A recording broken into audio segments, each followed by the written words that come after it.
ಹರೇ ರಾಮ. ಯಮಾಯ ಧರ್ಮರಾಜಾಯ ಮೃತ್ಯವೇ ಚಾಂತಕಾಯ ಚ ವೈವಸ್ವತಾಯ ಕಾಲಾಯ ಸರ್ವಭೂತಕ್ಷಯಾಯ ಚ ಔದುಂಬರಾಯ ದಧ್ನಾಯ ನೀಲಾಯ ಪರಮೇಷ್ಠಿನೇ ವೃಕೋದರಾಯ ಚಿತ್ರಾಯ ಚಿತ್ರಗುಪ್ತಾಯ ವೈ ನಮೋ ನಮಃ.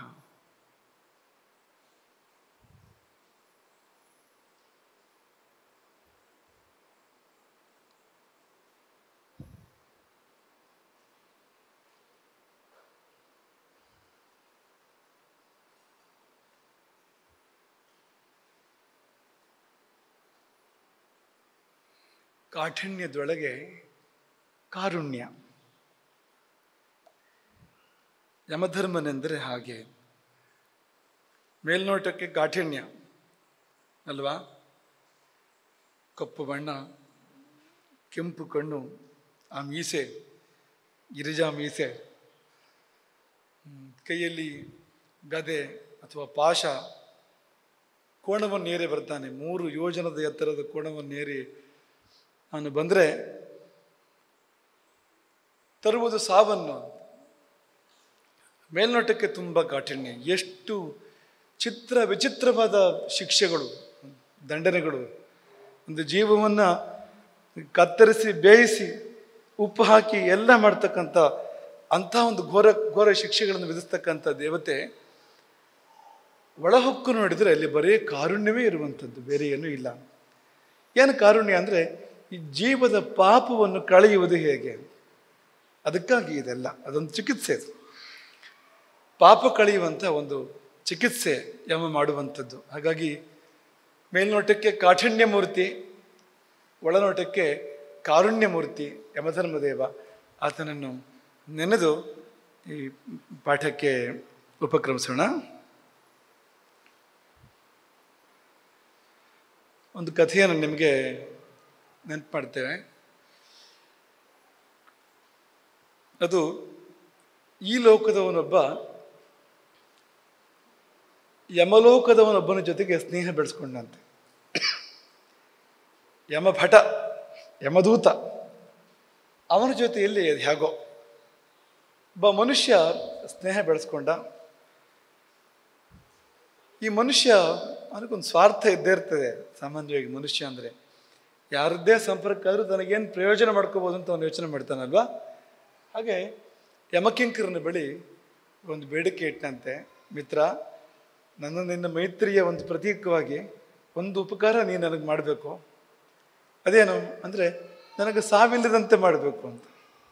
ಅದು ಮಾಡೋಕ್ಕಾಗೋದೇ ಇಲ್ಲ ಅಂತ ಆದಾಗ, ಹಾಗಾದರೆ ಕೊನೆ ಪಕ್ಷ ಒಂದು ಕೆಲಸ ಮಾಡು, ಮೊದಲೇ ಸೂಚನೆ ಕೊಡುವಂಥ. ಸಾವು ಬರುವ ಮೊದಲೇ ಸೂಚನೆ ಕೊಟ್ಟರೆ ಬಾಕಿಯವರ ಕೆಲಸಗಳನ್ನೆಲ್ಲ ಮಾಡ್ಕೊಬಿಡ್ತೇನೆ ಅಂತ. ಏನನ್ನು ತಿನ್ನಬೇಕು ಅಂತಿದ್ರೆ ತಿನ್ಕೊಂಡ್ಬಿಡೋದು, ಕುಡಿಬೇಕು ಅಂತಂದೆಲ್ಲ ಕುಡ್ಕೊಂಡ್ಬಿಡೋದು, ಮಾಡಬೇಕು ಅನ್ನೋದೆಲ್ಲ ಮಾಡ್ಕೊಂಡ್ಬಿಡೋದು, ಎಲ್ಲೆಲ್ಲಿ ರುಜು ಹಾಕಬೇಕು ಎಲ್ಲ ಹಾಕಿಟ್ಬಿಡೋದು, ಏನೇನು ಗುಟ್ಟು ಹೇಳಿಡಬೇಕು ಮನೆಯವರಿಗೆಲ್ಲ ಹೇಳಿಡ್ಬೇಕಲ್ಲ, ಗಂಟು ಎಲ್ಲೆಲ್ಲಿದೆ ಅಂತ ಹೇಳಿಟ್ಬಿಡೋದು. ಉಪಯೋಗ ಆಗತ್ತೆ ತುಂಬ. ಹಾಗಾಗಿ ಸಾವು ಅನಿವಾರ್ಯವಾದರೆ ಅದು ಬರುವ ಸಾಕಷ್ಟು ಮೊದಲೇ ನೀನು ನನಗೆ ಸೂಚನೆ ಕೊಡಬೇಕು, ಮತ್ತು ನನ್ನ ಕರ್ಕೊಂಡು ಹೋಗಿ ನೀನೇ ಬರಬೇಕು. ಒಪ್ಪಿಗೆ ಕೊಟ್ಟನಂತೆ. ಆಯಿತು, ಒಪ್ಪಿಗೆ ಕೊಟ್ಟ ಮೇಲೆ ಗೊತ್ತಿದೆ ನಿಮಗೆ, ಆದರೂ ನಾವು ನೆನಪು ಮಾಡುವಂಥದ್ದು ಈ ಕಥೆಯನ್ನು. ಕೊನೆಗೆ ಎಷ್ಟು ವರ್ಷ ಕಳೀತು, ವಯಸ್ಸಾಯಿತು, ಮುಪ್ಪು ಬಂತು. ಮುಪ್ಪು ಬಂದ ಮೇಲೂ ಎಷ್ಟೋ ಕಾಲ ಕಳೀತು, ಸಾವೇ ಬಂತು. ಅವನೇ ಬಂದ, ಅದೇ ಸ್ನೇಹಿತನೇ ಬಂದ ಕರ್ಕೊಂಡು ಹೋಗೋದಕ್ಕೆ. ಆಗ ಆ ಪ್ರಾಣೋತ್ಕ್ರಮಣ ಸ್ಥಿತಿಯಲ್ಲಿ ಈ ಮನುಷ್ಯ ಯಮಕಿಂಕರನನ್ನು ಪ್ರಶ್ನೆ ಮಾಡ್ತಾನೆ, ಏನು ಮಿತ್ರದ್ರೋಹ ಮಾಡಿದೆ ನೀನು? ಮೊದಲೇ ಹೇಳ್ತಾನೆ ಅಂತ ಹೇಳಿದ್ಯಲ್ಲ, ನೀನು ಸೂಚನೆ ಕೊಡ್ತೇನೆ ಅಂತ ಹೇಳಿದ್ಯಲ್ಲ, ಯಾವ ಸೂಚನೆ ಇಲ್ಲ ಹೀಗೆ ಸೀದಾ ಬಂದು ನೀನು ಕೊರಳಿಗೆ ಪಾಶ ಹಾಕೋದ ಅಂದಾಗ ಅವನು ಹೇಳಿದಂತೆ, ಸೂಚನೆ ಮತ್ತೆ ಮತ್ತೆ ಕೊಟ್ಟಿದ್ದೇನೆ, ನೀನು ತಗೊಂಡಿಲ್ಲ, ನೀನು ಕೊಟ್ಟ ಸೂಚನೆನ. ಏನು ಸೂಚನೆ ಕೊಟ್ಟಿ ಅಂದರೆ ಅವನು ಹೇಳಿದಂತೆ, ಮೊದಲು ಕೂದಲು ಬಿಳಿ ಮಾಡಿದೆ, ಅದು ಸೂಚನೆ. ಅದು ಮೃತ್ಯು ಸಮೀಪಿಸ್ತಾ ಇದೆ ಅನ್ನೋದಕ್ಕೊಂದು ಸೂಚನೆ. ಅದು ನೀನೇನು ಮಾಡಿದೆ, ಆ ಕೂದಲಿಗೆ ಕಪ್ಪು ಹಚ್ಚಿದೆ. ನಾನು ಬಿಳಿ ಮಾಡಿದ ಕೂದಲಿಗೆ ನೀನು ಕಪ್ಪು ಹಚ್ಚಿದೆ ನೀನು. ಆಮೇಲೆ ಒಂದೊಂದೇ ಹಲ್ಲು ಬೀಳಿಸ್ತಾ ಬಂದೆ ನಾನು, ನೀನು ಹಲ್ಲು ಸೆಟ್ ಹಾಕ್ಕೊಂಡೆ. ನಾನು ಕಣ್ಣು ಸ್ವಲ್ಪ ಕಾಣದೇವ್ರ ಹಾಗೆ ಮಾಡಿದೆ, ಕಣ್ಣು ಮಂಜು ಮಾಡಿದೆ. ಸಾವು ಬಂತು ಗೆಳೆಯ ಅಂತ ಸಂದೇಶ ಅದರದ್ದು. ನಿನ್ನ ಕನ್ನಡಕ ಹಾಕ್ಕೊಂಡೆ. ಕಿವಿ ಮಂದ ಮಾಡಿದೆ. ನೀನು ಕಿವಿಗೊಂದು ಬರುತ್ತಲ್ಲ ಯಂತ್ರ, ಅದನ್ನ ಹಾಕ್ಕೊಂಡೆ ಕಿವಿಗೆ. ಕೊನೆಗೆ ಮೈಲೆಲ್ಲ ನೆರಿಗೆ ಮೂಡಿಸಿದೆ, ಮುಖದೆಲ್ಲ ನೆರಿಗೆ ಮೂಡಿಸಿದೆ. ನೀನೊಂದ್ಸತಿ ಬ್ಯೂಟಿ ಪಾರ್ಲರಿಗೆ ಹೋಗಿ ಬಂದೆಲ್ಲ ಸರಿ ಮಾಡ್ಕೊಂಡು ಬಂದ್ಬಿಟ್ಟೆ ಮತ್ತೆ ನೀನು ಅದನ್ನು. ಹೀಗೆ ನಾನು ಏನೇನು ಸೂಚನೆ ಕೊಟ್ಟರು ಆ ಕೊಟ್ಟ ಸೂಚನೆಯನ್ನೆಲ್ಲ ಮುಚ್ಚುತ್ತಾ ಬಂದೆ, ನೀನು ಹೊರತು ತಗೊಳ್ಳಿಲ್ಲ, ಅರ್ಥ ಮಾಡ್ಕೊಳ್ಳಿಲ್ಲ. ನಾನು ಏನು ಮಾಡಲಿ ಅಂತ ಕೇಳ್ದ ಅವನು ಅಂತ. ಒಂದು ತಮಾಷೆ ಕಥೆ ಅಲ್ಲ, ತುಂಬ ಗಂಭೀರವಾಗಿರುವಂಥ ಕಥೆ ಇದು. ಯಮಧರ್ಮನೇ ಸ್ನೇಹಿತ ನಮಗೆಲ್ಲರಿಗೂ, ಯಮ ಕಿಂಕರರೇನು, ಯಮಧರ್ಮನೇ ನಮ್ಮೆಲ್ಲರಿಗೂ ಮಿತ್ರನೇ ಹೌದು. ಅವನು ಕೂಡ ಸೂಚನೆಗಳೇ ಇದು. ಕೂದಲು ಬಿಳಿಯಾಗೋದು, ಅಥವಾ ಚರ್ಮ ಸುಕ್ಕುಗಟ್ಟುವಂಥದ್ದು, ಕಣ್ಣಿನ ಶಕ್ತಿ ಕಡಿಮೆ ಆಗೋದು, ಕಿವಿ ಶಕ್ತಿ ಕಡಿಮೆ ಆಗೋದು, ಹಲ್ಲು ಬೀಳುವಂಥದ್ದು, ಬೆನ್ನು ಗೂನಾಗುವಂಥದ್ದು, ಶಕ್ತಿ ಹ್ರಾಸ ಆಗ್ತಾ ಹೋಗುವಂಥದ್ದು, ಒಟ್ಟಾರೆ ಶಕ್ತಿಯೇ ಹ್ರಾಸ ಆಗ್ತಾ ಹೋಗುವಂಥದ್ದು. ಇದೆಲ್ಲ ಏನಂದರೆ ಆಂಗ್ಲದಲ್ಲಿ ಹೇಳಬೇಕು ಅಂದರೆ time is up, time is up, time is up. ಸಮಯ ಮುಗೀತು, ಸಮಯ ಮುಗೀತು, ಸಮಯ ಮುಗೀತು, ಮುಗಿತಾ ಇದೆ, ಮುಗಿತಾ ಇದೆ, ಹತ್ರ ಬರ್ತಾ ಇದೆ, ಹತ್ರ ಬರ್ತಾ ಇದೆ, ಹತ್ರ ಬರ್ತಾ ಇದೆ ಅಂತ ಯಮ ಮತ್ತೆ ಮತ್ತೆ ನಮಗೆ ಮುಟ್ಟಿ ಹೇಳ್ತಾನೆ, ತಟ್ಟಿ ಹೇಳ್ತಾನೆ, ಕುಟ್ಟಿ ಹೇಳ್ತಾನೆ. ಆದರೂ ನಾವು ಅದನ್ನು ಗಣನೆಗೆ ತಗೊಳ್ಳೋದಿಲ್ಲ.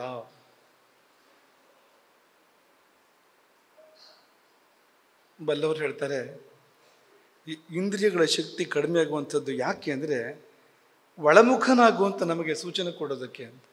ಆತ್ಮದರ್ಶನಕ್ಕೆ ನೀನು ಅನುವಾಗು ಅಂತ. ಹೊರಗಿನ ಪ್ರಪಂಚ ಎಲ್ಲ ಸಾಕು, ಆಯಿತು, ಬೇಕಾದಷ್ಟು ಮಾಡಿದ್ದು ಇಲ್ಲಿವರೆಗೂ. ಇನ್ನು ಮುಂದೆ ಒಳಮುಖನಾಗಿ ಅಂತಃ ಪ್ರಪಂಚವನ್ನು ಪ್ರವೇಶ ಮಾಡು, ಆತ್ಮದರ್ಶನ ಮಾಡು. ಆಗ ನಿನಗೆ ಸಾವು ಭಯಪ್ರದವಲ್ಲ. ಸಾವಿನ ನಂತರ ನೀನು ತುಂಬ ಚೆನ್ನಾಗೇ ಇರ್ಬೋದು. ಸಾವು ನಿನ್ನನ್ನೇನು ಮಾಡೋಕ್ಕೆ ಸಾಧ್ಯ ಇಲ್ಲ. ನೀನು ಆತ್ಮದಲ್ಲಿ ನೆಲೆ ನಿಂತರೆ ದೇಹ ಇದ್ದರೂ ಬಿದ್ದು ಹೋದರೂ ನಿನಗದು ದೊಡ್ಡ ವಿಷಯ ಅಲ್ಲ. ಹಾಗಾಗಿ ಅಂತರ್ಯಾತ್ರೆಗೆ ಪ್ರೇರಣೆ ಅಂತೆ ಇದೆಲ್ಲ ಕಡಿಮೆ ಆಗ್ತಾ ಹೋಗುವಂಥದ್ದು ಅಂತಂದರೆ ಮನುಷ್ಯ ಮತ್ತೂ ಅದಕ್ಕೊಂದು ಏನಾದರೂ ಒಂದು ಹೆಚ್ಚುವರಿ ಅವಯವ ಕೂಡಿಸ್ಕೊಂಡು, ಎಕ್ಸ್ಟ್ರಾ ಫಿಟ್ಟಿಂಗ್ ಕೂಡಿಸ್ಕೊಂಡು ಅದನ್ನೇ ಸರಿ ಮಾಡಿಕೊಂಡು ಮತ್ತೆ ಹಾಗೆ ಮುಂದುವರಿತಾನೆ ಹೊರತು ಮಾಡ್ಕೊಳ್ಳಿ. ಕನ್ನಡಕ ಹಾಕೋದು ಬೇಡ ಅಥವಾ ಕಿವಿಗೆ ಯಂತ್ರ ಹಾಕೋದು ಬೇಡ ಅಂತ ನಾವು ಹೇಳ್ತಾ ಇರೋದಲ್ಲ. ಅದ್ರ ಒಳಮುಖನಾಗುವ ಅನ್ನೋ ಸೂಚನೆಯನ್ನು ನಾವು ತಗೊಳ್ಳಿಲ್ವಲ್ಲ. ಸಾವು ಬಂದಾಗ ನಮ್ಮನ್ನು ಕಾಪಾಡೋದು ಯಾವುದು ಅಂಥದ್ದನ್ನ ಮಾಡಕ್ಕೂ ಅನ್ನೋ ಸೂಚನೆ ತಗೊಳ್ಳಿಲ್ವಲ್ಲ.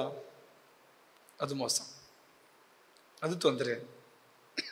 ನಾವು ಯಾತಕ್ಕೆ ಇದನ್ನು ಪ್ರಸ್ತಾಪ ಮಾಡ್ತಿದ್ದೇವೆ ಅಂದರೆ ಅದು ಮುಪ್ಪು ಯಮನ ಪ್ರತಿನಿಧಿಯೇ, ಜರ ಅಂತ ಹೆಸರು ಆ ದೇವತೆಗೆ. ಮೃತ್ಯುವು ಕೂಡ ಯಮನ ಒಂದು ಪರಿವಾರವೇ, ಬೆಳಗುವೆ. ಅವ್ರನ್ನೆಲ್ಲ ಕಳಿಸ್ಕೊಡ್ತಾನೆ ಮುಂದಾಗಿ ಅವನು ಅಂತ, ಯಮ ಅಂತ. ಈ ಮುಪ್ಪಾಗಲಿ ಮೃತ್ಯುವಾಗಲಿ ಇದು ಅನಿವಾರ್ಯ, ಇದಕ್ಕೆ ಪರಿಹಾರ ಇಲ್ಲ ಅಂತ. ಇಲ್ಲದೇ ಇರೋ ಥರ ಮಾಡ್ಕೊಳಕ್ಕಾಗೋದಿಲ್ಲ ಇದನ್ನು. ರಾಮನ ಒಂದು ಮಾತು ಬರುತ್ತೆ ರಾಮಾಯಣದಲ್ಲಿ. ಸಂದರ್ಭ, ಸೀತೆಯ ಅಪಹರಣ ಆಗಿದೆ. ರಾಮ ತುಂಬ ಹುಡುಕಿದಾನೆ, ಸೀತೆ ಸಿಕ್ಕಿಲ್ಲ. ಹೋಗಿ ಗೋದಾವರಿ ನದಿಯನ್ನು ಕೇಳ್ತಾನೆ, ಎಲ್ಲಿ ಸೀತೆ ಅಂತ. ನದಿ ಉತ್ತರ ಹೇಳಲಿಲ್ಲ ರಾಮನಿಗೆ. ರಾವಣನಿಗೆ ಭಯಪಟ್ಟು, ಸತ್ಯ ಹೇಳಿದರೆ, ಇದ್ದ ವಿಷಯ ಇದ್ದ ಹೇಳಿದರೆ ರಾವಣ ಏನು ಮಾಡಿಯಾನೋ ಎಂಬ ಕಾರಣಕ್ಕೆ ಅವನಿಗೆ ಭಯಪಟ್ಟು ರಾಮನಿಗೆ ವಿಷಯ ಹೇಳಲಿಲ್ಲ. ಪ್ರಸ್ರವಣ ಪರ್ವತವನ್ನು ಕೇಳಿದ ಹೋಗಿ, ಸೀತೆ ಎಲ್ಲಿ ಅಂತ. ಅದು ಕೂಡ ಉತ್ತರ ಹೇಳಲಿಲ್ಲ. ರಾವಣನ ಭಯದಿಂದಲೇ ತುಂಬ ಕೋಪ ಬಂತು ರಾಮನಿಗೆ. ಆಗ ನಾನೊಬ್ಬ ಸಾತ್ವಿಕ ಮೃದು ಅನ್ನೋ ಕಾರಣಕ್ಕೆ ತಾನೇ ಇಂಥ ಪ್ರತಿಕ್ರಿಯೆ ನನಗೆ. ಎಷ್ಟು ಕೋಪ ಬಂತು ಅವನಿಗೆ ಅಂದರೆ ಪ್ರಪಂಚವನ್ನೇ ಸಂಹಾರ ಮಾಡ್ತೇನೆ, ದೇವತೆಗಳನ್ನೇ ಧ್ವಂಸ ಮಾಡ್ತೇನೆ. ನನ್ನ ಸೀತೆ ತಂದು ನಾನು ಕೊಡಬೇಕು ಮೊದಲಿನ ರೀತಿಯೇ, ಅವಳು ಹೇಗಿದ್ದಾಳು ಹಾಗೆ ಅಂತ. ಇಲ್ಲ ಅಂದರೆ ಯಾರನ್ನೂ ಉಳಿಸೋದಿಲ್ಲ ಅಂತ ಧನುಸ್ಸನ್ನು ಕೈಗೆತ್ಕೊಂಡ ಅಂತ ರಾಮಾಯಣದ ಅರಣ್ಯಕಾಂಡ ವರ್ಣನೆ ಮಾಡುವಂಥದ್ದು. ಆಗ ಲಕ್ಷ್ಮಣನಿಗೆ ಹೇಳೋ ಒಂದು ಮಾತಿದೆ. ಅದೇನೆಂದರೆ, ಈ ಸಮಯದಲ್ಲಿ ನಾನು ಹೇಗೆ ಅಂದರೆ ಮುಪ್ಪಿನಂತೆ, ಮೃತ್ಯುವಿನಂತೆ, ಕಾಲದಂತೆ, ವಿಧಿಯಂತೆ ನ ನಿವಾರ್ಯೋಸ್ಮಿ. ನನ್ನನ್ನು ತಡೀಲಿಕ್ಕೆ ಸಾಧ್ಯ ಇಲ್ಲ ಯಾರು ಈಗ. ತಥಾಹಂ ಕ್ರೋಧ ಸಂಯುಕ್ತ, ಕ್ರುದ್ಧನಾದ ನನ್ನನ್ನು ಈ ಪ್ರಪಂಚದ ಯಾವ ಶಕ್ತಿಯೂ ತಡೆಯಲಾರದು. ಹೇಗೆ ಮುಪ್ಪನ್ನು ತಡೆಯೋಕೆ ಸಾಧ್ಯ ಇಲ್ವೋ ಹೇಗೆ ಮೃತ್ಯುವನ್ನು ತಡೆಯೋಕ್ಕೆ ಸಾಧ್ಯ ಇಲ್ವೋ, ಹೇಗೆ ಕಾಲವನ್ನು ನಿಲ್ಲಿಸಲಿಕ್ಕೆ ಸಾಧ್ಯ ಇಲ್ವೋ, ಹೇಗೆ ವಿಧಿಯನ್ನು ತಟಸ್ಥ ಮಾಡಲಿಕ್ಕೆ ಸಾಧ್ಯ ಇಲ್ವೋ, ಹಾಗೆ ಈ ರಾಮನನ್ನು, ಕ್ರೋಧಾವೇಶದ ರಾಮನನ್ನು ತಡೀಲಿಕ್ಕೆ ಯಾರಿಂದಲೂ ಸಾಧ್ಯ ಇಲ್ಲ. ನ ನಿವಾರ್ಯೋಸ್ಮಿ ಅಸಂಶಯಂ ಎಂಬುದಾಗಿ ರಾಮ ಹೇಳ್ತಾನೆ.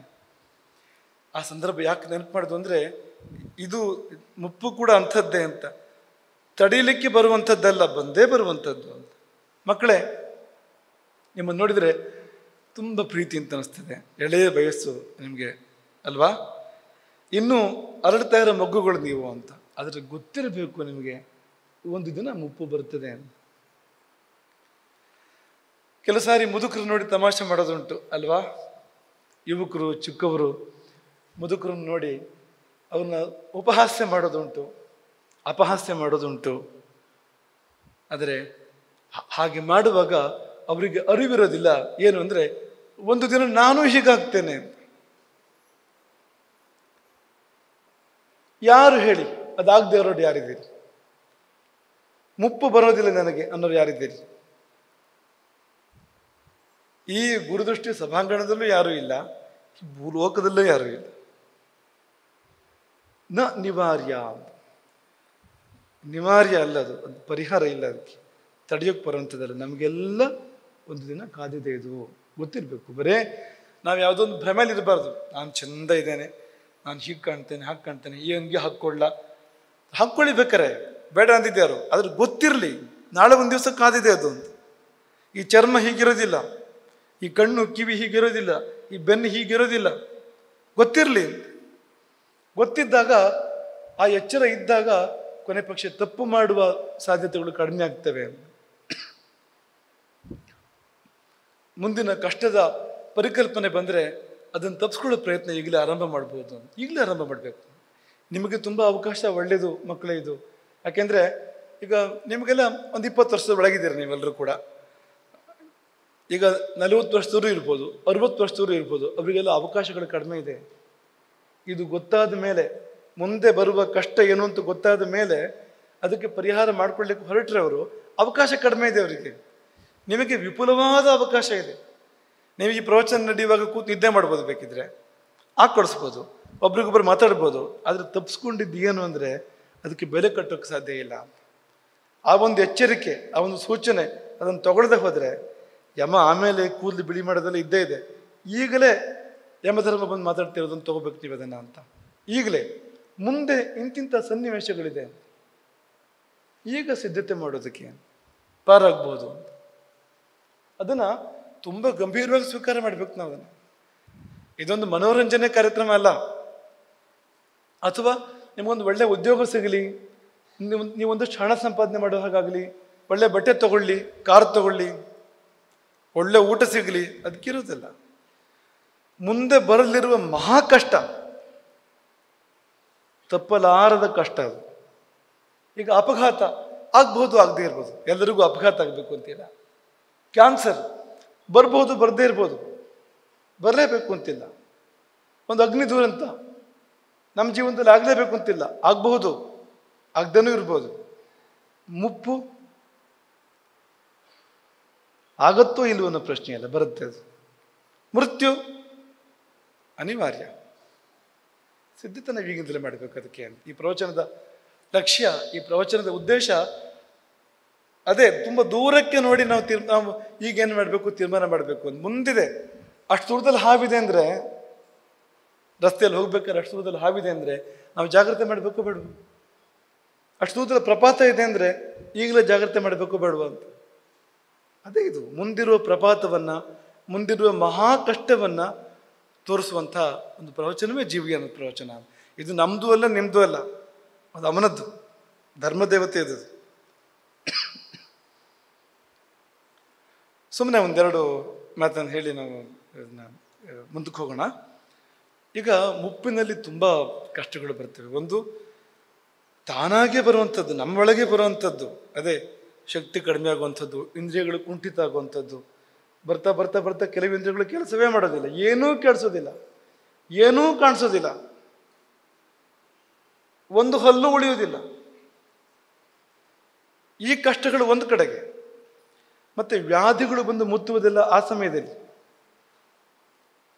ಈಗ ಎಷ್ಟೋ ಸತಿ ನಾವು ಕೇಳ್ತೇವೆ, ಒಂದು 20-25 ವರ್ಷ ಈ ವಯಸ್ಸಿಗೆ ಬರೋದಲ್ಲಪ್ಪ ಇದೆಲ್ಲ ಅಂತ ಹೇಳೋದನ್ನ ಕೇಳ್ತೀರಿ ನೀವು. ಇದೆಲ್ಲ ಆಮೇಲೆ ಬರುವಂಥದ್ದು ಅಂತ. ನಿಮಗೆ ಒಂದು 35 ದಾಟ್ತು ಅಂದರೆ ತಯಾರಿಗಳು ಶುರುವಾಯಿತು ಅಂತ ಅರ್ಥ.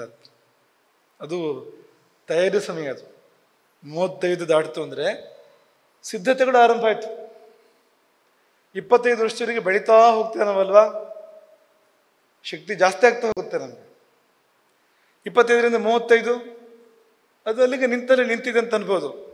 ಹಂಗೂ ಸ್ವಲ್ಪ ಹಿಂಗೆ ಕಡಿಮೆನೇ ಆಗತ್ತೆ ಹೊರತು ಅದು ಹೆಚ್ಚಂತೂ ಅಲ್ಲ, ಅದು ಸ್ವಲ್ಪ ಹೀಗೆ. ಅದು 35ರ ನಂತರ ಅದು ಇಳಿತಾನೇ ಹೋಗುತ್ತೆ ಅಂತ. ಒಂದೊಂದು ಕ್ಷಯ ಆಗ್ತಾ ಹೋಗುತ್ತೆ ಅಂತ. ಪ್ರತಿಯೊಂದು ಕೂಡ ಕ್ಷೀಣಿಸ್ತಾ ಹೋಗುತ್ತೆ ಅಂತ. ಜೀವನ ಅಂದರೆ 25 ವರ್ಷ ಹಾಕಿ ತಗೊಂಡ್ರೆ ಅಂತ, ಮುಂದಕ್ಕೆಲ್ಲ ಕ್ಷಯ ಅಂತ. ಹಾಗಾಗಿ ಈ ದೇಹ ಧಾತುಗಳಲ್ಲಿ ಶಕ್ತಿ ಕ್ಷಯಿಸಿದಾಗ ರೋಗಗಳು ಬಂದು ಮುತ್ತೋದಕ್ಕೆ ಅವಕಾಶ ಜಾಸ್ತಿ ಅಂತ, ಅವು ಹಾವಳಿ ಮಾಡೋದಕ್ಕೆ ಅವಕಾಶ ಜಾಸ್ತಿ ಅಂತ, ವ್ಯಾಧಿಗಳು ಬರೋ ಅವಕಾಶಗಳು ಇದೆ. ಅದು ಬರ್ಬೋದು, ಬರದೇ ಇರ್ಬೋದು. ಅದು ಬರೋ ಸಾಧ್ಯತೆಗಳು ತುಂಬ ಆ ಸಮಯದಲ್ಲಿ.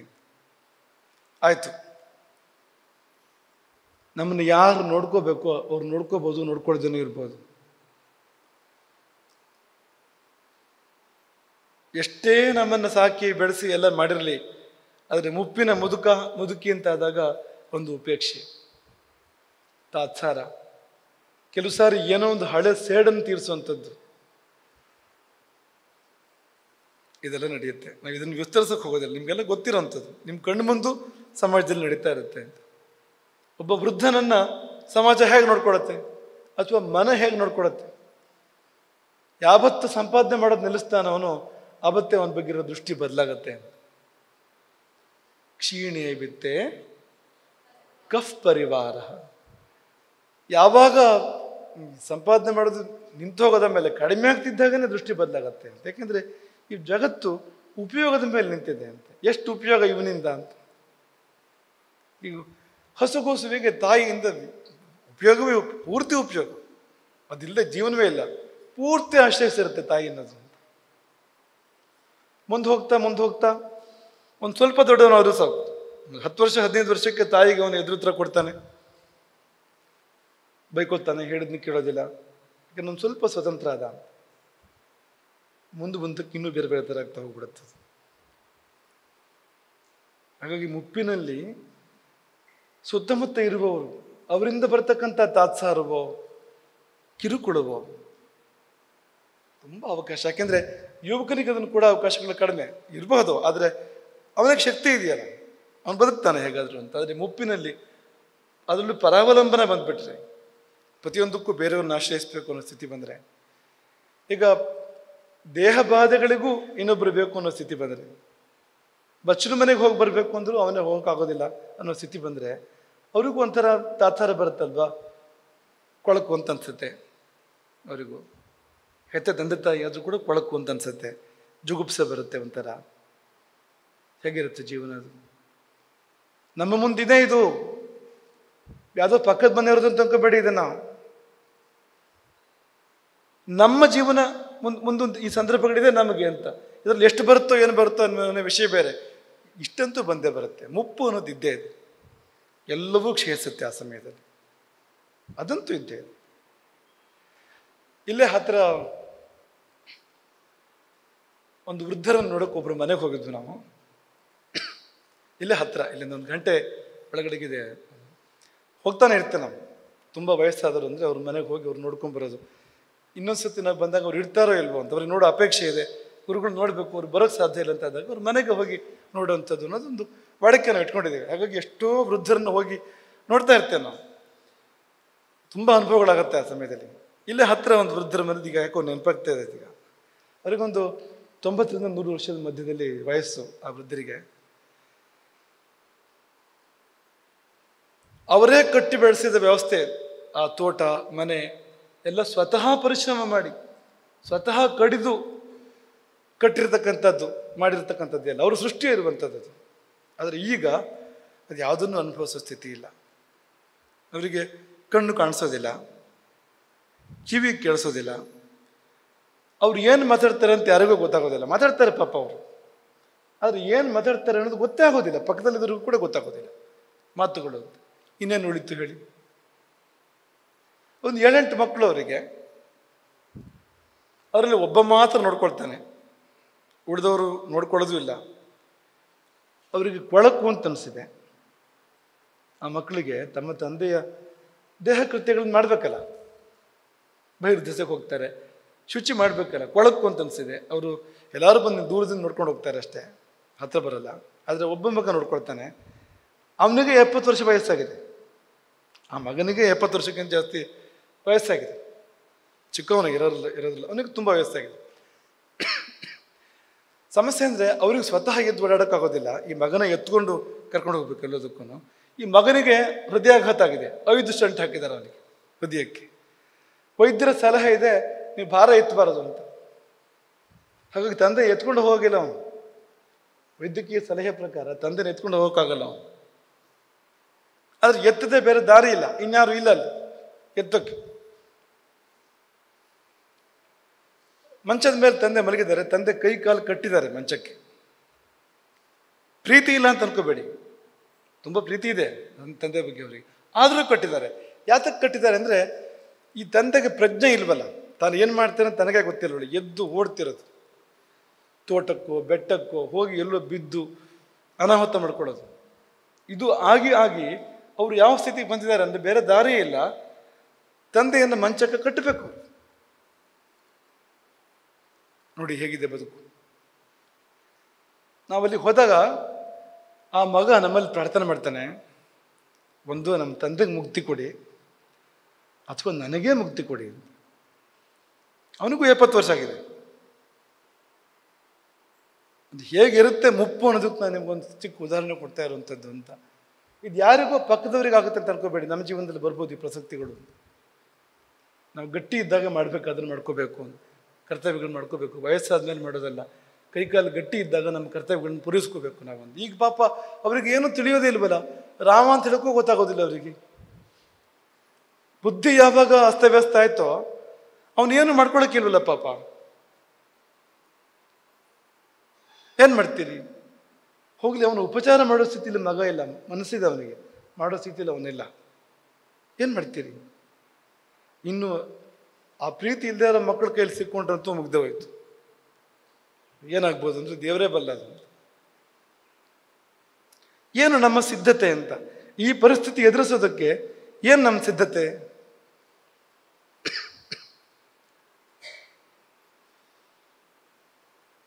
ಕಷ್ಟ ಉತ್ತರ ಅದಕ್ಕೆ ಅಂತ. ನಾವೇನು ಮಾಡ್ತಾ ಇಲ್ಲ ಅಂತ.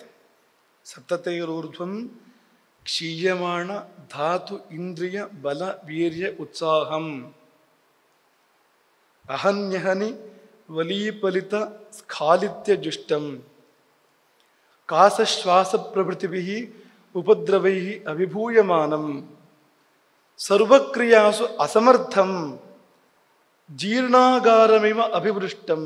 ಅಂದರೆ ಹಳತಾದ ಮನೆ, ಮಣ್ಣಿನ ಮನೆ, ಹಳೆ ಕಾಲದ ಮನೆ ಅಂತ ಅನ್ಕೊಳ್ಳಿ. ತುಂಬ ಆ ಮನೆ ಜೀರ್ಣ ಆಗಿದೆ, ಅದ್ರ ಮೇಲೆ ಮಳೆ ಬರ್ತಾ ಇದ್ರೆ ಹೇಗೂ ಆಗಿದೆ ಅಂತ. ಜೀರ್ಣಾಗಾರಮಿವ, ಹಳೆಯ ಮನೆ, ಅದರ ಮೇಲೆ ಮಳೆ ಸುರಿತಾ ಇದೆ, ಅದರ ಹಾಗೆ ಅವಸೀದಂತಂ ವೃದ್ಧಮಾಚಕ್ಷತೆ ಸುಶ್ರುತ ಸಂಹಿತೆ. ಸಪ್ತತೈರೂರ್ಧ್ವಂ 70 ಕಳೆದ ಮೇಲೆ ಕ್ಷೀಯಮಾಣ, ಕ್ಷಯಿಸಿ ಹೋಗ್ತಾ ಇದೆ. ಏನು? ಧಾತುಗಳು ಕ್ಷಯಿಸಿ ಹೋಗ್ತಾ ಇದ್ದಾವೆ. ದೇಹ ಧಾತುಗಳು, ಚರ್ಮವೋ ರಕ್ತವೋ ಮಾಂಸವೋ ಅಸ್ಥಿಯೋ ಎಲ್ಲ ಕ್ಷೀಣಿಸ್ತಾ ಇದೆ.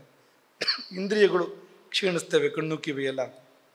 ಬಲ ವೀರ್ಯ ಉತ್ಸಾಹ ಎಲ್ಲ ಕ್ಷೀಣಿಸುತ್ತೆ. ವಲೀಫಲಿತ ಅಂದರೆ ಈ ಸುಕ್ಕು ಕಟ್ಟುವಂಥದ್ದು, ಬಿಳಿಯಾಗುವಂಥದ್ದು, ಉದುರು ಹೋಗುವಂಥದ್ದು, ಇಂಥದ್ದೆಲ್ಲ. ಕಾಸಶ್ವಾಸ, ಕೆಮ್ಮು ದಮ್ಮು ಇದೆಲ್ಲ ಬಂದು ಮುತ್ತುವಂಥ ಕಾಲ ಅದು ಅಂತ. ವಾತಕಾಲ ಅಲ್ವಾ ಅದು? ಚಿಕ್ಕ ವಯಸ್ಸಲ್ಲಿ ಕಫಕಾಲ, ಯೌವನದಲ್ಲಿ ಪಿತ್ತಕಾಲ, ಆಮೇಲೆ ವಾತಕಾಲ. ವಾತದ್ದು ಎಲ್ಲ ಬರುತ್ತೆ, ಆ ನೋವು, ಈ ನೋವು, ಸಂದು ನೋವು, ಸೊಂಟ ನೋವು, ಬೆನ್ನು ನೋವು, ವಕ್ರ ಆಗುವಂಥದ್ದು ಎಲ್ಲ ವಾತ. ಅದು ಕಾಸ ಶ್ವಾಸ ಅದೆಲ್ಲ ಅದೇನೆ. ಅಂತಹ ಕಾಸಶ್ವಾಸ ಪ್ರಭೃತಿಭಿ ಕೆಮ್ಮು ದಮ್ಮು ಮೊದಲಾದ ಉಪದ್ರವಗಳಿಂದ ಅಭಿಭೂಯಮಾನಂ. ಅದು ಬಂದು ಮುತ್ತಿ ಪೀಡಿಸ್ತಾ ಇದೆ. ಸರ್ವಕ್ರಿಯಾಸು ಅಸಮರ್ಥಂ, ಯಾವ ಕಾರ್ಯದಲ್ಲೂ ಸಮರ್ಥ ಅಲ್ಲ. ಕೊನೆಗೆ ತನ್ನ ದೇಹದ ಕಲ್ಮಶಗಳನ್ನು ಹೊರಗೆ ಹಾಕೋದಕ್ಕೆ ಕೂಡ ಸಮರ್ಥ ಅಲ್ಲ, ಊಟ ಮಾಡೋಕ್ಕೆ ಕೂಡ ಆಗಲ್ಲ. ಇಂಥ ಸ್ಥಿತಿಗಳು ಕಷ್ಟ ಇದೆ ತುಂಬ. ಹಾಗಾಗಿ ಈ ಮುಪ್ಪು ಅನಿವಾರ್ಯ, ಇದು ಬಂದೇ ಬರುತ್ತೆ, ಇದು ಬರದೇ ಇರೋದಿಲ್ಲ ಅಂತ. ಹಾಗಾಗಿ ಅದನ್ನು ಬಲ್ಲವರು ವಿವರಣೆ ಕೊಡುವಾಗ ಆ ರೀತಿ ವಿವರಣೆ ಕೊಟ್ಟಿದ್ದಾರೆ. ಮುಪ್ಪಿನ ಲಕ್ಷಣಗಳನ್ನು ವಿವರಣೆ ಕೊಟ್ಟಿದ್ದಾರೆ. ತೋರಿಸು.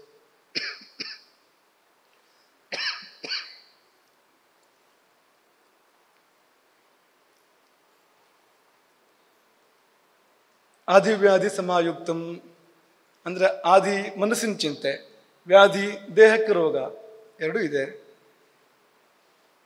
ಜೀವಿತಾಶಾ ಸಮುತ್ಸುಕಂ, ಬದುಕಬೇಕು ಅಂತ ಆಸೆ ಇದೆ, ಆದರೂ ಕೂಡ ಈಗಲೂ ಚಕ್ಲಿ ತಿಂದ್ರೆ ಆಗ್ಬೋದಾಗಿತ್ತು ಅಂತ ಅನ್ಸುತ್ತೆ ಮನಸ್ಸಿಗೆ.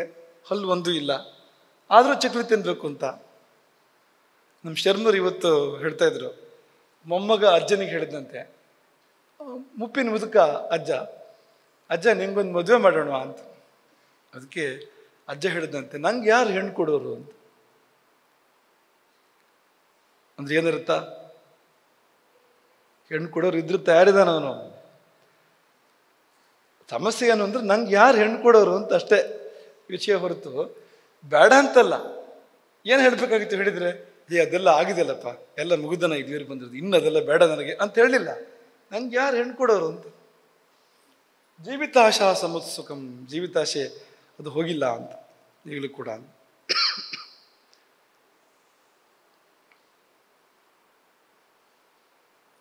ಇನ್ನು ಬಾರದ ವೈರಾಗ್ಯ, ಹಾವಿನ ಹಾಗೆ ತಿಳಿಯದಂತೆ ಬರುವ ಕಾಲ ಎಷ್ಟೊತ್ತಿಗೆ ಬರುತ್ತೋ ಗೊತ್ತಿಲ್ಲ, ಅದು ಸಾವುದು ಎಷ್ಟೊತ್ತಿಗೂ ಬರ್ಬೋದು ಅಂತ. ಹಾಗಾಗಿ ಅವನು ಹೇಗಿದ್ದಾನೆ ಅಂದರೆ ಈ ಟೈಮ್ ಬಾಂಬ್ ಮೇಲೆ ಕೂತ್ಕೊಂಡಾಗಿ.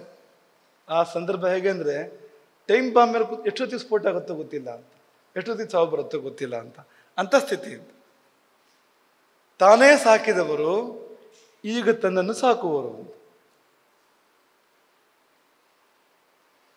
ರೂಪ ಶಕ್ತಿ ಎಲ್ಲ ಕುಂದತ್ತೆ ಮಾಸತ್ತೆ. ಇಕ್ಕಿದ್ದನ್ನು ತಿನ್ನುವ ನಾಯಿಪಾಡು, ಬೇರೆ ದಾರಿ ಇದೆಯಾ? ದಾರಿ ಇಲ್ಲ ಅಂತ. ಹಾಗಾಗಿ ಪುರಾಣ ಏನು ಹೇಳುತ್ತೆ ಅಂದರೆ, ಗೃಹಪಾಲ ಇವಾಹರನ್ ಅಂತ ಹೇಳುತ್ತೆ. ಅಂದರೆ ಆಸ್ತೆ ಅವಮತ್ಯ ಉಪನ್ಯಸ್ತಂ ಗೃಹಪಾಲ ಇವಾಹರನ್. ಆಹಾರ ಅಂದರೆ ಅವಮಾನ ಮಾಡಿ ಎಸ್ತಿರ್ತಾರೆ ತಿನ್ನಬೇಕಾದ್ರೆ ಅಂತ ಅನ್ನೋ ಥರ. ಅದನ್ನು ನಾಯಿ ತಿಂದಾಗ ತಿಂತಾನೆ. ಗೃಹಪಾಲ ಅಂದರೆ ನಾಯಿ, ಮನೆ ಕಾಯೋದು ಯಾರು? ನಾಯಿ. ಅವಮತ್ಯ ಉಪನ್ಯಸ್ತಂ ಅಂದರೆ ಪ್ರೀತಿಯಿಂದ ಕೊಟ್ಟಿದ್ದಲ್ಲ, ಅವಮಾನ ಮಾಡಿ ಎಸ್ತಿರೋಂಥದ್ದು, ತಿರಸ್ಕರಿಸಿ ಎಸ್ತಿರೋಂಥದ್ದು, ಅದನ್ನು ತಿನ್ನಬೇಕು, ಬೇರೆ ದಾರಿ ಇಲ್ಲ.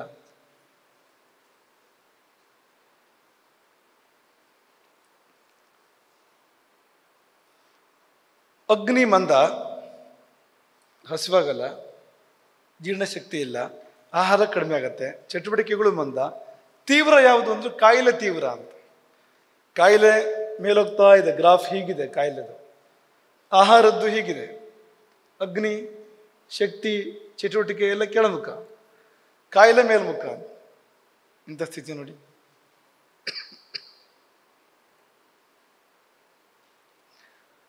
ಚಿಂತೆ ಒಂದು ಬಾಧಿಸತ್ತಂತೆ. ಈಗ ಕೆಲಸ ಎಲ್ಲ ಕರ್ತವ್ಯ ಮುಗಿದಿದೆ, ಮಕ್ಕಳು ಮದುವೆ ಮಾಡಿ ಆಗಿದೆ, ಅವರಿಗೆ ಉದ್ಯೋಗ ಸಿಕ್ಕಿದೆ, ಮಕ್ಕಳಿಗೆ ಮೊಮ್ಮಕ್ಕಳಿದೆಲ್ಲ ಒಂದು ಹಂತಕ್ಕೆ ಬಂದಿದೆ, ಅವ್ರದ್ದೆಲ್ಲ ಮನೆ ಕಟ್ಟಿದ್ದಾನೆ, ದುಡ್ಡು ಇಟ್ಟಿದ್ದಾನೆ, ಎಲ್ಲ ಒಂದು ಮಾಡಬೇಕಾದ್ಮೇಲೆ ಮಾಡಿರ್ತಾನೆ. ಆದರೂ ಕೂಡ ಚಿಂತೆ ಬಾಧಿಸತ್ತೆ.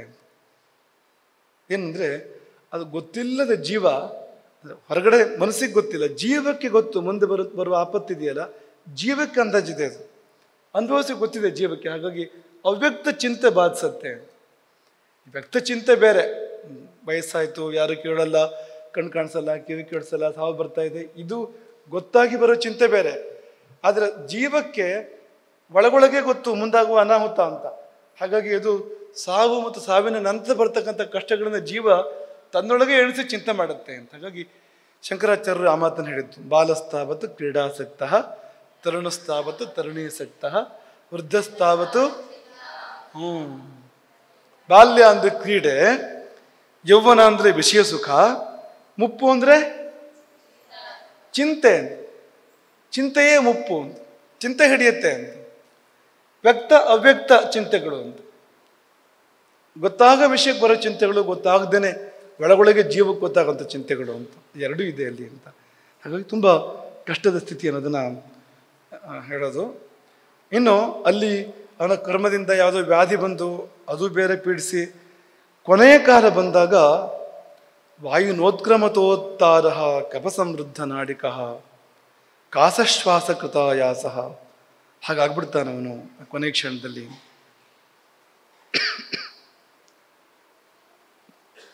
ಅದರ ವರ್ಣನೆ ಮುಂದಕ್ಕಿದೆ.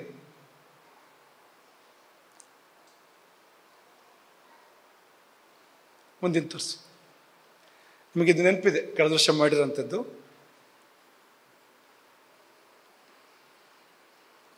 ಗಮನಿಸಿ, ಬೇಗ ಬೇಗ ನಾವು ಇದನ್ನು ಮುಗಿಸಿ ಮುಂದಕ್ಕೆ ಹೋಗ್ಬೇಕು. ನನಗೆ ವಾಯು ಅಲ್ಲಿವರೆಗೆ ನಮ್ಮನ್ನು ಬದುಕಿಸಿಟ್ಟಿರೋ ವಾಯು ಉತ್ಕ್ರಮಿಸೋಕೆ ಹೊರಟಿದೆ, ಅದು ತಿರುಗಾಟಕ್ಕೆ ಹೊರಟು ನಿಂತ್ಬಿಟ್ಟಿದೆ. ಕೊನೆ ಕ್ಷಣ ಹತ್ರ ಬರ್ತಾ ಇದೆ ಅಲ್ವಾ. ವಾಯುನ ಉತ್ಕ್ರಮತ ಅಂತ, ಉತ್ಕ್ರಾಂತಿಗೆ ಹೊರ ಹೋಗೋದಕ್ಕೆ ವಾಯು ಸಿದ್ಧ ಆಗಿದೆ. ಕಣ್ಣು ಮೇಲ್ತಿರುಗಿದೆ. ಮೇಲ್ತಿರುಗಿದೆ ಅಂದರೆ ಇನ್ನೇನನ್ನ ನೋಡ್ತಾ ಇದೆ ಅದು. ಆ ಕಣ್ಣು ಇದ್ಯಾವುದು ಕಾಣ್ತಾ ಇಲ್ಲ ಅದಕ್ಕೆ. ಕಫ ನಾಡಿ ಮಾರ್ಗಗಳನ್ನು ಕಟ್ಟಿದೆ. ಕೆಮ್ಮು ದಮ್ಮು ಉಸಿರಾಡೋಕ್ಕೂ ಕಷ್ಟ, ಗೊರ ಗೊರ ಶಬ್ದ ಗಂಟ್ಲಲ್ಲಿ. ಸುತ್ತಲೂ ಗೋಳಿಡುವ ಬಂಧುಗಳು. ಆ ಗೋಳಿನಿಂದಾಗಿ ಬುದ್ಧಿಯೇ ನಷ್ಟವಾದಂಥ ಸ್ಥಿತಿ, ಏನೂ ತಿಳಿಯುವುದಿಲ್ಲ ಅನ್ನೋ ಸ್ಥಿತಿ. ಹೀಗಿರುವಾಗಲೇ ಬೀಳತ್ತೆ ಕೊರಳಿಗೆ ಕಾಲಿನ ಪಾಶ, ಬಿದ್ದಿರುತ್ತೆ. ಕರೆದ್ರೂ ಪ್ರತ್ಯುತ್ತರ ಕೊಡ್ಲಾರ, ಕರಿತಾ ಇರ್ತಾರೆ ಸುತ್ತಮುತ್ತ, ಆದರೆ ಅವನು ಉತ್ತರ ಕೊಡೋಕ್ಕಾಗೋದಿಲ್ಲ. ಯಾಕಂದ್ರೆ ಆ ಕಡೆಗಿದ್ದಾನೆ ಅವನು. ಕೇಳಿಸಿದ್ರೂ ಉತ್ತರ ಕೊಡೋಕ್ಕಾಗಲ್ಲ, ಕೇಳಿಸೋದಿಲ್ಲ. ಎಷ್ಟೋ ಸರ್ತಿ ಅಂಥ ಸ್ಥಿತಿ. ಒಂದು ಕ್ಷಣ ದೈವಿ ದೃಷ್ಟಿ, ಜಗತ್ತೆಲ್ಲ ಒಂದೇ ಆಗಿ ಕಾಣುತ್ತಂತೆ ಆ ಸಮಯದಲ್ಲಿ. ಇಡೀ ಜಗತ್ತು ಒಂದೇ ಆಗಿ ಕಾಣುತ್ತಂತೆ ಒಂದು ಕ್ಷಣ ಆ ಸಮಯದಲ್ಲಿ ಬರುತ್ತಂತೆ ಆ ದೃಷ್ಟಿ. ಅದು ಇಂದ್ರಿಯಗಳೆಲ್ಲ ಶಿಥಿಲ, ಕಣ್ಣು ಕಿವಿಯೆಲ್ಲ ಹಿಂದಕ್ಕೆ ಹೋಗುತ್ತೆ, ಕಾಣಿಸಲ್ಲ ಕೇಳಿಸಲ್ಲ ಅಂಥ ಸ್ಥಿತಿ. ಚೈತನ್ಯ ಜಡವಾಗ್ತಾ ಹೋಗುತ್ತೆ ದೇಹದಲ್ಲಿ. ಯಮದೂತರು ಬರ್ತಾರೆ. ಅವರು ಅಷ್ಟು ದೂರ ಬರ್ತಿರೋ ಹಾಗೇನೆ ಇಲ್ಲಿಂದ ಪ್ರಾಣಗಳು ಹೇಳ್ತವಂತೆ ತಾನಾಗಿ.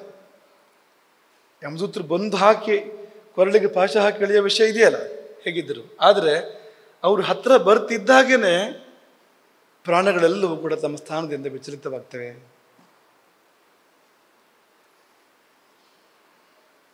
ಯಮದೂತರು ಬರೋದನ್ನು ಕೂಡ ಅನುಭವದಲ್ಲಿರೋದನ್ನು ನಾವು ನೋಡ್ತೇವೆ ನಾವು ಅಂತ. ಅದು ಯಾರು ಕಪ್ಪು ಜನ ಬಂದಿದ್ದಾರೆ, ಟೊಣಪರು ಬಂದಿದ್ದಾರೆ ಅಂತ ಹೇಳ್ತಾ ಇರ್ತಾರೆ ಕೆಲವು ಸರ್ತಿ. ಸಾಯೋ ಸ್ಥಿತಿಯಲ್ಲಿರೋರು, ದಡಿಯರು, ಕಪ್ಪು ಬಣ್ಣದವರು, ಅದು ಯಾರು ಬಂದಿದ್ದಾರಲ್ಲ, ಯಾಕೆ ಬಂದಿದ್ದಾರೆ ಅವರು ಅಂತ ಕೇಳೋದು. ಎಲ್ಲಿವರೆಗೆ ಅಂದರೆ ವೈದ್ಯರುಗಳು ಈ ICUಗಳಲ್ಲಿ ಅಂದರೆ ತೀವ್ರ ನಿಗಾ ಘಟಕಗಳಲ್ಲಿ ಅವ್ರು ಹೇಳೋದನ್ನು ವೈದ್ಯರು ಗಮನಿಸಿ ಹೇಳೋದು ಉಂಟು ಅಂತ. ಅವ್ರಿಗೆ ಏನೇನೋ ಹೇಳ್ತಾ ಇರ್ತಾರೆ. ಅದು ಯಾರು 2 ಜನ ಕಪ್ಪು ಜನ ಬಂದಿದ್ದಾರೆ, ಭಾಳ ವಿಕರಾಳವಾಗಿದ್ದಾರೆ, ಹತ್ರ ಬರ್ತಾ ಇದ್ದಾರೆ ಅಂತ ಹೇಳ್ತಾರೆ ಅವರು ಅಂತ. ಅಂದರೆ ವಾಗೀಂದ್ರಿಯ ಸರಿ ಇದ್ದರೆ, ಒಂದು ಮಟ್ಟಕ್ಕೆ ಬುದ್ಧಿ ವಾಗೀಂದ್ರಿಯ ಸರಿ ಇದ್ದರೆ ಅವನು ಅದನ್ನು ಹೇಳ್ಕೊತಾನೆ ಆ ಸಮಯದಲ್ಲಿ ಅಂತ. ಎಲ್ಲರಿಗೂ ಹೇಳೋಕ್ಕಾಗಲ್ಲ, ಯಾರು ಇವರು ಹೇಳಿ ಬಿಡ್ತಾರೆ ಅದನ್ನು ಅಂತ. ಹಾಗಾಗಿ ಇದು ಸತ್ಯ ಅನ್ನೋದನ್ನು ಇವತ್ತಿನ ವೈದ್ಯಕೀಯ ಅನುಭವಗಳು ಕೂಡ ಖಚಿತಪಡಿಸ್ತೇವೆ. ಇಂಥದ್ದು ಏನೋ ಒಂದು ಇದೆ ಅಂತ ಅನ್ನೋದನ್ನು ಆಧುನಿಕ ವೈದ್ಯದ ಅನುಭವಗಳು ಕೂಡ ಅದನ್ನು ಖಚಿತಪಡಿಸ್ತೇವೆ ಅಂತ. ಹಾಗಾಗಿ ಅದು ಅವರು ಬರ್ತಿರೋ ಹಾಗೇನೆ ಪ್ರಾಣಗಳು ಹೇಳ್ತವೆ, ಪಂಚಪ್ರಾಣಗಳು ಅಥವಾ ದಶಪ್ರಾಣಗಳು ಅವು ಹೇಳ್ತವೆ. ಜೊಲ್ಲು ಸುರಿಯುತ್ತೆ, ನೊರೆ ಹೊರಗೆ ಬರುತ್ತೆ. ಆಗಲೇ 100 ಚೇಳುಗಳು ಒಟ್ಟಿಗೆ ಕಚ್ಚಿದ ಅನುಭವ ಆಗುವಂಥದ್ದು ಅಂತ. ಕೊನೆಯ ಕ್ಷಣದಲ್ಲಿ 100 ಚೇಳುಗಳು ಒಟ್ಟಿಗೆ ಕಚ್ಚಿದ ಅನುಭವ, ಇಡೀ ಮೈ ಚೇಳು ಕಚ್ಚಿದ ಹಾಗೆ ಅಂತ, ಒಂದು ಅಂಗುಲ ಬಿಡದೆ ಅಂತ ಆಗೋದು ಅಂತ. ಏನದು ಅಂದರೆ ಬಿಟ್ಟು ಹೋಗ್ಬೇಕಲ್ಲ ಅಂಟು. ಮತ್ತು ಮುಂದೆ ಸಾವು ಕಷ್ಟ ಅನ್ನೋದಕ್ಕಿಂತ ಸಾವಿನ ನಂತರದ ಕಷ್ಟ ಇದೆಯಲ್ಲ, ಅದು ಜೀವಕ್ಕೆ ಅವ್ಯಕ್ತವಾಗಿ ಗೊತ್ತಿದೆ. ಅದಕ್ಕೆ ತಾನು ಪಾಪಿ ಅಂತಲೂ ಗೊತ್ತಿದೆ. ಪಾಪಿ ಕಥೆನೇ ಇದು, ಒಬ್ಬ ಪಾಪಿಗೆ ಏನಾಗತ್ತೆ ಅಂತ. ಹಾಗಾಗಿ ಅವನಿಗೆ ಗೊತ್ತಿದೆ, ಜೀವಕ್ಕೆ ಗೊತ್ತಿದೆ ಮುಂದೇನು ದುರ್ಗತಿ ಆಗತ್ತೆ ಅಂತ. ನೋವಾಗತ್ತೆ ಆಗ ತುಂಬ ಅಂತ. ಹಿಂದೆ ಮಾಡಿದ ಪಾಪಗಳು ನೆನಪಾಗ್ತವೆ. ಆ ಸಮಯದಲ್ಲಿ ಒಂದು ಪಶ್ಚಾತ್ತಾಪ ಕಾಡುತ್ತೆ, ನಾನು ಯಾಕೆ ಒಳ್ಳೆ ಕೆಲಸ ಮಾಡಲಿಲ್ಲ ಜೀವನದಲ್ಲಿ. ಮಕ್ಕಳೇ, ಕಿಮಹಂ ಸಾಧುನಾಕರವಂ ಕಿಮಹಂ ಪಾಪಮಕರವಂ ಇತಿ, ಹೀಗೆಂದು ಅಂತ. ಕಿಮಹಂ ಸಾಧುನಾಕರವಂ, ಯಾಕೆ ನಾನು ಒಳ್ಳೆ ಕೆಲಸ ಮಾಡಲಿಲ್ಲ ಜೀವನದಲ್ಲಿ, ಪುಣ್ಯ ಕಾರ್ಯಗಳನ್ನು ಯಾಕೆ ಮಾಡಲಿಲ್ಲ. ಕಿಮಹಂ ಪಾಪಮಕರವಂ, ಯಾಕೆ ಪಾಪ ಮಾಡಿದೆ. ಈ ಭಾವ ಆಗ ಬರುವಂಥದ್ದು. ಒಂದು ಕ್ಷಣ ಒಂದು ಕಲ್ಪದಂತೆ ಆಗತ್ತೆ ಅಂತ. ಒಂದು ಕಲ್ಪ ಅಂದರೆ ಭಾರಿ ದೊಡ್ಡದು. ಎಷ್ಟೆಷ್ಟೋ ಯುಗಗಳು ಸೇರಿ ಆಗುವಂಥದ್ದು, 4 ಯುಗ ಸೇರಿ ಒಂದು ಮಹಾಯುಗ, ಅದೆಷ್ಟೆಷ್ಟು ಸೇರಬೇಕು ಹಾಗಾಗುವಂಥದ್ದು ಕಲ್ಪ ಅಂದರೆ. ಅಂದರೆ ಕೋಟ್ಯಂತರ ವರ್ಷಗಳು ಅಂತ. ಆ ಒಂದು ಕ್ಷಣ ಅಷ್ಟು ದೊಡ್ಡದಾಗತ್ತಂತೆ. ಯಾಕಂದ್ರೆ ಆ ವೇದನೆ ಇದೆಯಲ್ಲ, ತಡೆಯೋಕ್ಕಾಗದೇ ಇರೋಂಥ ವೇದನೆ, ಅದ್ರ ಪರಿಣಾಮವಾಗಿ ಸುತ್ತಮುತ್ತಲಿಗೆ ಒಂದು ಕ್ಷಣ ಅದು. ಆದರೆ ಆ ಜೀವಕ್ಕೆ ಅದು ಯುಗವೂ ಅಲ್ಲ, ಯುಗವೂ ಕೂಡ ಅಲ್ಲ, ಇನ್ನೂ ಎಷ್ಟೋ ದೊಡ್ಡದಾಗಿರುವಂಥ ಕಲ್ಪ. ಅಷ್ಟು ಕಾಲ. ಯಾಕೆಂದರೆ ದುಃಖ ಇದ್ದಾಗ ಆ ಕಾಲ ವಿಳಂಬ ಆಗತ್ತೆ, ಅವುಗಳು ಸುಖ ಇದ್ದಾಗ ಕಾಲ ಬೇಗ ಹೋಗುತ್ತೆ. ಯುಗ ಕ್ಷಣ ಆಗತ್ತೆ ಸುಖದಲ್ಲಿದ್ದಾಗ, ದುಃಖದಲ್ಲಿದ್ದಾಗ ಕ್ಷಣ ಯುಗ ಆಗತ್ತೆ ಅಂತ. ಹಾಗಾಗುತ್ತೆ ಆ ಸಮಯದಲ್ಲಿ ಅಂತ ಬಲ್ಲವರು ಹೇಳ್ತಾರೆ. ಇಷ್ಟ ಆದಾಗ ಪಾಪಿಯ ಪ್ರಾಣಗಳು ಅಧೋದ್ವಾರಗಳಿಂದ ಹೊರಗಡೆ ಹೋಗುತ್ತೆ ಅಂತ. ಶರೀರಕ್ಕೆ ದ್ವಾರಗಳೆಷ್ಟು? 9 ದ್ವಾರಗಳು ಶರೀರಕ್ಕೆ ಅಲ್ವಾ. ಕಣ್ಣಿದೆ, ಕಿವಿ ಇದೆ, ಮೂಗಿದೆ, ನಾಲಿಗೆ ಇದೆ, ಹೀಗೆ ಬೇರೆ ಬೇರೆ ದ್ವಾರಗಳಿದೆ. ಇದರಲ್ಲಿ ಬ್ರಹ್ಮರಂಧ್ರ ಇದೆ.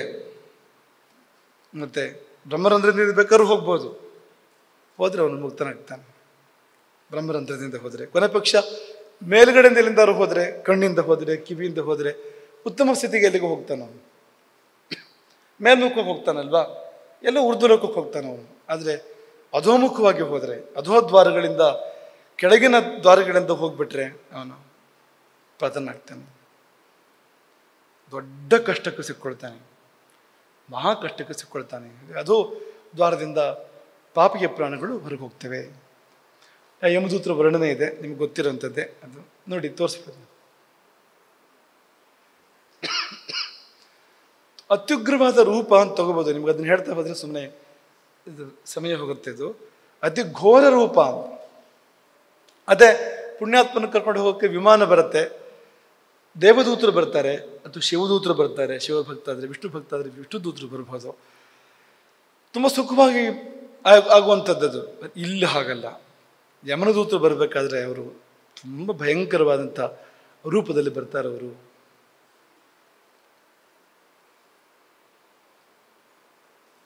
ಸಾಯುವಾಗ ಮಲಮೂತ್ರ ವಿಸರ್ಜನೆ ಆಗೋದುಂಟು. ಅದು ಯಾಕಾಗತ್ತೆ ಅಂದರೆ, ಬಲ್ಲವ್ರು ಏನು ಹೇಳ್ತಾರೆ ಅಂದರೆ, ಇವರನ್ನು ನೋಡಿ ಆಗೋದದು ಅಂತ. ಆ ಯಮದೂತರನ್ನು ಕಂಡಾಗ ಅವರು ಎಷ್ಟು ಭಯಂಕರವಾಗಿರ್ತಾರೆ ಅಂದರೆ, ಶಕುರನ್ ಮೂತ್ರಂ ವಿಮುಂಚತಿ, ಮಲಮೂತ್ರಗಳನ್ನ ವಿಸರ್ಜನೆ ಮಾಡ್ಕೋತಾನೆ ಭಯಕ್ಕೆ ಅಂತ. ಸುತ್ತರಿಗೆ ಏನು ಗೊತ್ತಾಗೋದಿಲ್ಲ. ಅವರೆಲ್ಲ ಹೆಚ್ಚಾಗಿ ಆಸ್ತಿ ಯಾರಿಗೂ ಹೋಗುತ್ತೆ ಅಂತ ಯೋಚನೆ ಮಾಡ್ತಾ ಇರ್ತಾರೆ ಎಲ್ಲ ನಾಯಕರು. ಹಾಗಿರುತ್ತೆ ಸಂದರ್ಭಗಳು. ಕೆಲವು ಬಾರಿ ಪ್ರೀತಿನೂ ಇರುತ್ತೆ ಅಂದ್ಕೊಳ್ಳಿ, ಆದರೆ ಎಷ್ಟೋ ಸರ್ತಿ ಸದ್ಯ ಹೋದ್ನಲ್ಲ ಇವನೊಬ್ಬ ಅಂತ. ಇವನು ಹೋಗೋನೆ ಮತ್ತೊಂದು ದಿವಸ, ಆ ಯೋಚನೆ ಇಲ್ಲ, ತಾನೂ ಹೋಗೋನೆ. ಮರಣ ಕಾಲದಲ್ಲಿ ಮುಖ ವಿಕಾರ ಆಗತ್ತೆ. ಯಾಕೆ ವಿಕಾರ ಆಗತ್ತೆ ಅಂದರೆ, ಇವರ ದರ್ಶನದಿಂದ ಅಂತ. ಯಮದೂತರ ದರ್ಶನ, ಅವರ ತರ್ಜನ, ಅವರು ಗದರಿಸುವಂಥದ್ದು, ಅವರು ಪ್ರಹಾರ ಮಾಡುವಂಥದ್ದು, ಯಮದೂತರು ಮಾಡ್ತಕ್ಕಂಥ ಕಾಲು ತುಳಿತ, ಅವರದ್ದು ಪ್ರಹಾರ, ಹೊರಡರೆಂದು ಮೆಟ್ಟಿ ತುಳಿದು ಹಾಗೆಲ್ಲ ಮಾಡ್ತಾರಲ್ಲ ಅವರು. ಆ ವೇದನೆಗೆ ಮುಖ ವಿಕಾರ ಆಗತ್ತೆ ಅಂತ ಬಲ್ಲವರು ಹೇಳೋದು ಅಂತ. ಹಾಗಾಗಿ ಇಷ್ಟ ಆದಾಗ ಅಂಗುಷ್ಠ ಮಾತ್ರ ಪುರುಷ ಹಾಹಾ ಕುರುವನ್ ಕಲೇವರಾತ್. ಆ ಶಬ್ದ ಮತ್ತಂತ ನೋಡಿ, ಅಂಗುಷ್ಠ ಮಾತ್ರ ಪುರುಷ, ಇಷ್ಟೇ ಹೊರಗೆ ಹೋಗೋದು ಅಂತ ಶರೀರದಿಂದ ಅಂತ. ಅಂಗುಷ್ಠ ಮಾತ್ರದ ನಾನು, ಆ ಜೀವ 4 ಅಂಗುಲ, ಇಷ್ಟೇ ಇರೋದು. ಅದು ಹೊರಗೆ ಹೋಗುತ್ತೆ ಅಂತ. ಹೋಗೋದಂದ್ರೆ ಹೇಗೆ? ಹಾಹಾಕುರುವನ್, ಹಾಹಾಕಾರ ಮಾಡ್ತಾ. ಹೋಗೋದು ಅಂದ್ರೇನು? ಹೋಗೋದಲ್ಲ, ಎಳ್ಕೊಂಡು ಹೋಗೋದು. ಹೋಗ್ತಾ ಪಶ್ಯನ್ ಸ್ವಕಂಗ್ರು ಅಂತ ತನ್ನ ಮನೆ ನೋಡ್ತಾ ಇರ್ತಾನಂತೆ. ತಾನೇ ಕಟ್ಟಿದ ಮನೆ, ತಾನೇ ಬೆಳೆಸಿದ ತೋಟ, ವಾಹನ, ಆ ವೈಭವಗಳು, ಆ ಸುಖ ಸಾಮಗ್ರಿಗಳು ಒಂದು ಸೆಳೆತ ಅಂಟು ಇರುತ್ತಲ್ಲ. ಹಾಗೆ ಪಶ್ಯನ್ ಸ್ವಕಂ ಗೃಹಂ, ತನ್ನ ಮನೆ ನೋಡ್ತಾ ನೋಡ್ತಾ ಹೋಗ್ತಾ ಇರ್ತಾರೆ, ಎಳ್ಕೊಂಡು ಹೋಗ್ತಾ ಇರ್ತಾರಲ್ಲ ಅವರು, ತಿರುಗಿ ನೋಡ್ತಾ ಇರ್ತಾನೆ ತನ್ನ ಮನೆ ಕಡೆಗೆ ಅವನು ಅಂತ. ಈ ಸ್ಥಿತಿ ಅಲ್ಲಿರುತ್ತೆ ಅಂತ. ಆ ದೇಹಕ್ಕೆ ಯಾತನಾ ದೇಹ ಅಂತ ಹೆಸರು. ಆ ಅಂಗುಷ್ಟ ಮಾತ್ರ ಪುರುಷ ಏನಿದ್ದಾನೆ ಅದಕ್ಕೆ ಒಂದಷ್ಟು ಸುತ್ಕೊಂಡಿರುತ್ತೆ. ಮತ್ತೆ ಆ ದೇಹಕ್ಕೆ ಮನಸ್ಸು, ಬುದ್ಧಿ, ಇಂದ್ರಿಯಗಳು ಇಂಥದ್ದೆಲ್ಲ ಅದು ಸೇರಿದಾಗ ಅದಕ್ಕೆ ಯಾತನಾ ದೇಹ ಅಂತ ಹೆಸರು. ಅದಕ್ಕೆ ಯಾತ್ರೆ ಅನುಭವಿಸೋಕೆ ಇರುವಂಥದ್ದು ಅಂತ. ಪಾಶೈರ್ ಬದ್ಧ್ವಾ ಗಲೆಯ ಬಲಾತ್, ಕೊರಳಿಗೆ ಹಗ್ಗ ಹಾಕಿ ಹೇಳ್ಕೊಂಡು ಹೋಗ್ತಾ ಇದ್ದಾರೆ. ದಂಡ್ಯಂ ರಾಜಭಟಾಯಥ ಅಂತ, ಹೇಗಾದ್ರೆ ರಾಜಭಟರು ಅಥವಾ ಆರಕ್ಷಕರು ಕಳ್ಳನನ್ನು ಎಳ್ಕೊಂಡು ಹೋಗೋ ಥರ ಎಳ್ಕೊಂಡು ಹೋಗ್ತಾ ಇರ್ತಾರೆ. ಅವರು ಹೋಗುವಾಗ ಯಮದೂತರು ಮುಂದಿನ ನರಕದ ಚಿತ್ರಣ ಕೊಡ್ತಾ ಇರ್ತಾರೆ. ಯಾಕೆಂದ್ರೆ ಈ ಕಷ್ಟ ಏನೂ ಅಲ್ಲ, ಮುಂದಿದೆ ನಿಜವಾದ್ದು. ಕುಂಭಿ ಪಾಕ, ಎಣ್ಣೆಲಿ ಹಾಕಿ ನನ್ನ ಕುದಿಸೋಕಿದೆ, ಬೇಯಿಸೋಕಿದೆ ನಿನ್ನನ್ನು ಅಂತ ಹೇಳ್ತಿರ್ತಾರೆ. ಅಂತಂದ್ರೆ ಅವನಿಗೆ ನೆಮ್ಮದಿ ಅನ್ನೋ ಪ್ರಶ್ನೆ ಇರೋದಿಲ್ಲ ಅಂತ. ಶೀಘ್ರಂ ಪ್ರಚಲ, ಹೊರಡು ಬೇಗ. ದುಷ್ಟಾತ್ಮನ್, ದುಷ್ಟ. ಯಾಸಸತ್ವಂ ಯಮಾಲಯಂ, ಯಮಾಲಯಕ್ಕೆ ಹೋಗ್ತೀಯ ನೀನು, ಯಮನ ಮನೆಗೆ ಹೋಗ್ತೀಯ ನೀನು. ಕುಂಭಿ ಪಾಕಾದಿ ನರಕಾನ್ ತ್ವಾಂ ನಯಾವಾದ್ಯ ಮಾಚರಂ, ನಿನ್ನನ್ನು ತಗೊಂಡು ಕುಂಭಿ ಪಾಕಕ್ಕೆ ಹಾಕ್ತೀವಿ ಅಂತ ಅವ್ರಿಗೆ ಗದರಿಸ್ತಾ ಇರ್ತಾರೆ ಆ ಸಮಯದಲ್ಲಿ. ಅದು ಕೇಳ್ತಾ ಇರುತ್ತೆ ಒಂದ್ ಕಡೆಯಿಂದ, ಇನ್ನೊಂದು ಕಡೆಯಿಂದ ತನ್ನವರು ಅಳೋದು ಕೇಳ್ತಾ ಇರುತ್ತೆ. ತನ್ನ ನೆಂಟರು ಇಷ್ಟರು ಬಂಧು ಬಾಂಧವರು ಅಳ್ತಾ ಇರ್ತಾರಲ್ಲ, ಅದು ಕೇಳ್ತಾ ಇರುತ್ತೆ ಈ ಕೊನೆ ಕಾಲದಲ್ಲಿ.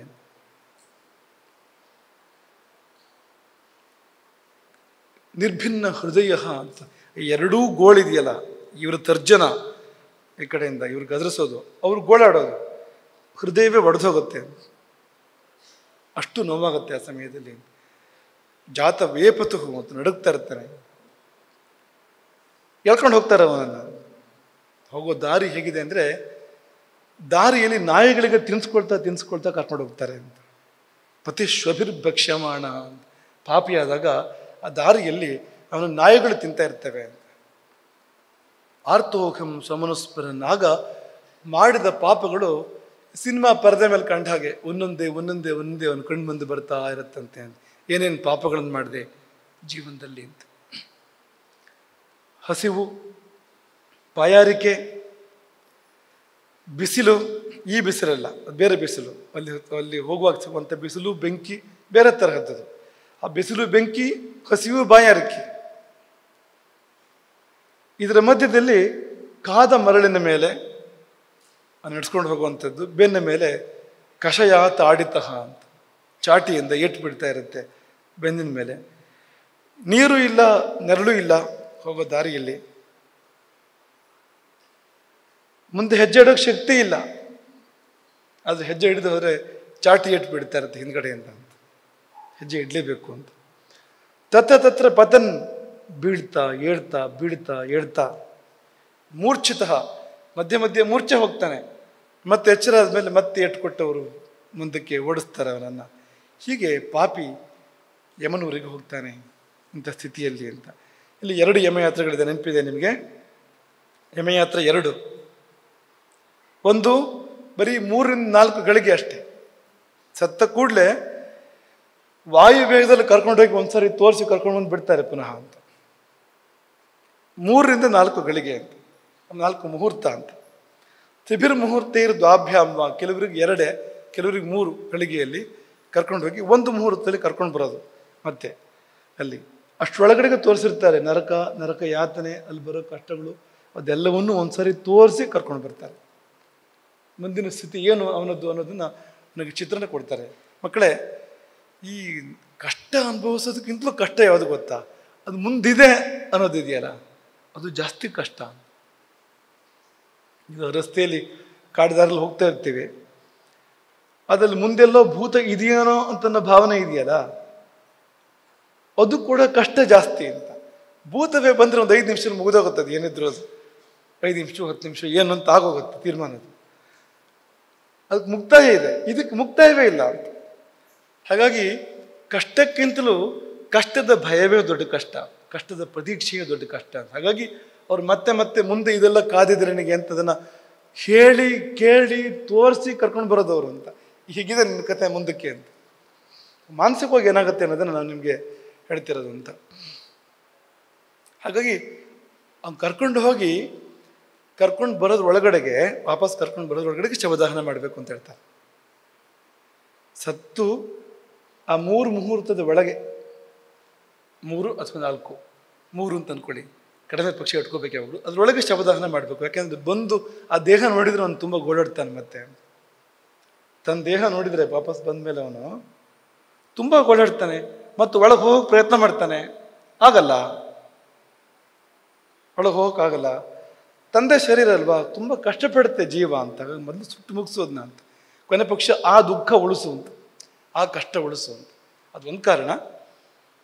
ಸೇರ್ಕೊಳ್ಳೋಕೆ ಬಿಡಬಾರ್ದು ಅನ್ನೋದು ಇನ್ನೊಂದು ಕಾರಣ. ಸಾಧ್ಯ ಆದಷ್ಟು ಹಾಗೆ ಸೇರ್ಕೊಳ್ಳೋಕೆ ಬಿಡಬಾರ್ದು ಶರೀರದೊಳಗೆ ಮತ್ತೆ ಅಂತ. ದಹನ ಸಂಸ್ಕಾರ ಮಾಡಬೇಕು, ಶರೀರಕ್ಕೆ ಆಗಬೇಕಾದ ಸಂಸ್ಕಾರ ಆಗಬೇಕು ಅನ್ನೋದು ಕೂಡ ಇನ್ನೊಂದು ಕಾರಣ. ಹಾಗಾಗಿ ಆ ಸಮಯದಲ್ಲಿ ನಿದ್ದೆ ಕೂಡ ಮಾಡಬಾರ್ದು ಅಂತ ಹೇಳ್ತಾರೆ. ಯಾರು ಕೂಡ ಮನೇಲಿ ನಿದ್ದೆ ಕೂಡ ಮಾಡಬಾರ್ದು. ಯಾಕೆಂದರೆ ನಿದ್ದೆ ಮಾಡಿದರೆ ಅದಕ್ಕೆ ತನ್ನ ಶರೀರ ಅಂದರೆ ಅದಕ್ಕೆ ಸೇರ್ಕೊಳ್ಳೋಕ್ಕಾಗದೇ ಇದ್ದಾಗ ಯಾರು ನಿದ್ದೆ ಮಾಡ್ತಾ ಇದ್ರು ಹೋಗೋದು ಸೇರ್ಕೋಬೋದು, ಅದು ಆ ಸಾಧ್ಯತೆ ಇದೆ. ಹಾಗಾಗಿ ಯಾರು ನಿದ್ದೆ ಮಾಡಬಾರ್ದು ಆ ಸಮಯದಲ್ಲಿ ಅಂತ. ಅಂದರೆ ಅದರ ಸ್ಥಿತಿ ಎಂಥದ್ದು ಅಂದರೆ ಶರೀರ ಬೇಕು ಅದಕ್ಕೆ. ಇಚ್ಛನ್ ಸ್ವಕಂ ಶರೀರಂ ಅಂತ, ದೇಹಮಿಚ್ಛನ್ ಅಂತ, ಆಗಮ್ಯ ವಾಸನಾಬದ್ಧ ದೇಹಮಿಚ್ಛನ್, ಆ ದೇಹ ಬೇಕು ಅಂತ ಆಸೆ, ಅದು ಸಿಗೋದಿಲ್ಲ ಅಂತ. ಚತುಃ ಪಾಶೇನ ರುದತಿ ಕ್ಷುತ್ರುಭ್ಯಾಂ ಪರಿಪೀಡಿತ, ಹೀಗೆ ತುಂಬ ಒಂದು ಕಷ್ಟ ಸ್ಥಿತಿ. ಪಾಪ ಇದಕ್ಕೆ ಸ್ವತಃ ಊಟ ಮಾಡೋಕ್ಕಾಗಲ್ಲ, ನೀರು ಕುಡಿಯೋಕ್ಕೂ ಆಗಲ್ಲ, ಆದರೆ ಹಸಿವು ಬಾಯಾರಿಕೆ ತುಂಬ ಇರುತ್ತೆ, ಏನೂ ಮಾಡೋಕ್ಕಾಗೋದಿಲ್ಲ. ಅದಕ್ಕೆ ಹಸಿವು ಮಾರಬೇಕು ಅಂದರೆ ಮಕ್ಕಳು ಪಿಂಡ ಕೊಡಬೇಕು, ಬಾಯಾರಿಕೆ ಯಾರಬೇಕು ಅಂದರೆ ಮಕ್ಕಳು ತರ್ಪಣ ಕೊಡಬೇಕು. ಆದರೆ ಪಾಪಿಗೆ ಅವರು ಕೊಟ್ಟರು ದಕ್ಕೋದಿಲ್ವಂತ, ಮುಟ್ಟೋದಿಲ್ವಂತ. ತುಂಬ ಪಾಪ ಇದ್ಬಿಟ್ರೆ ಕೊಟ್ಟರು ಕೂಡ ದಕ್ಕೋದಿಲ್ಲ ಅಂತ.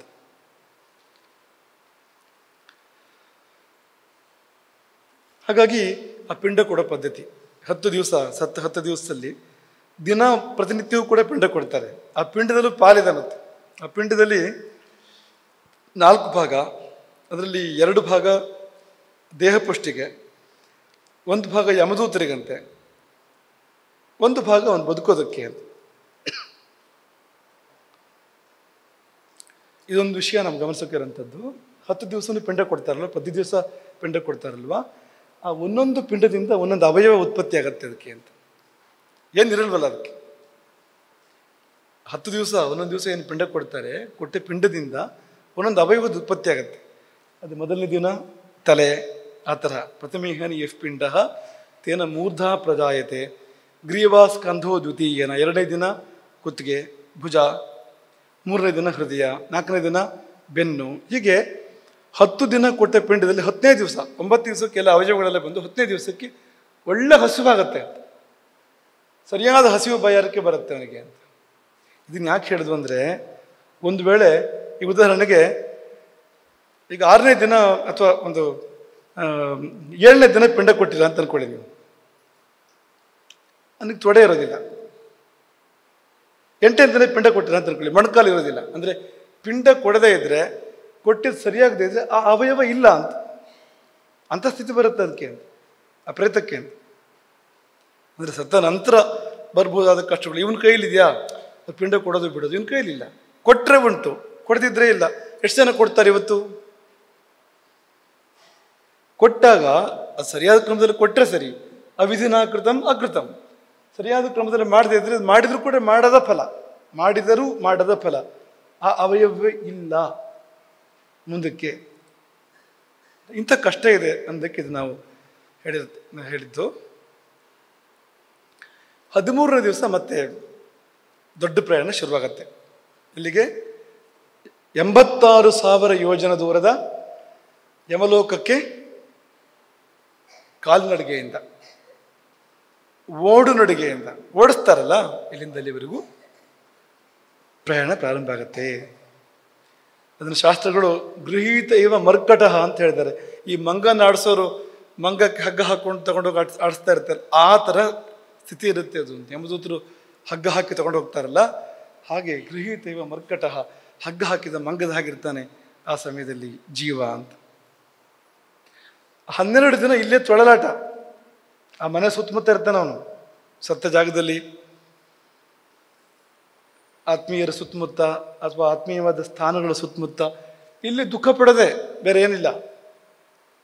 13ನೇ ದಿವಸದಿಂದ ಪ್ರಯಾಣ ಪ್ರಾರಂಭ ಆಗತ್ತೆ. ಇದು ಸರಿ ನಡೆದ್ರೆ, ಈ ಹಿಂದಿನ ಸರಿ ನಡೆದ್ರೆ ಪ್ರಯಾಣ ಪ್ರಾರಂಭ ಆಗತ್ತೆ. ಇಲ್ದಿರ ಪ್ರಯಾಣವೇ ಇಲ್ಲ, ಅಲ್ಲೂ ಇಲ್ಲ ಇಲ್ಲೂ ಇಲ್ಲ, ಹಾಗೆ ಇರ್ತಾನೆ, ಪ್ರೇತವಾಗಿ ಅಲ್ದಾಡ್ತಾ ಇರ್ತಾನೆ.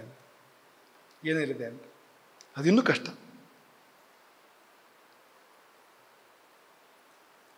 ಆಗಲಿ, ಇನ್ನು ಬೇಗ ಬೇಗ ಹೋಗೋಣ. 86,000 ಯೋಜನದ ಕಾಲ್ನಡಿಗೆ ಮಧ್ಯದಲ್ಲಿ 16 ನಗರಗಳು ಸಿಗ್ತವೆ. ಯಾವ್ಯಾವುದು ನೆನಪಿದ್ಯಾ?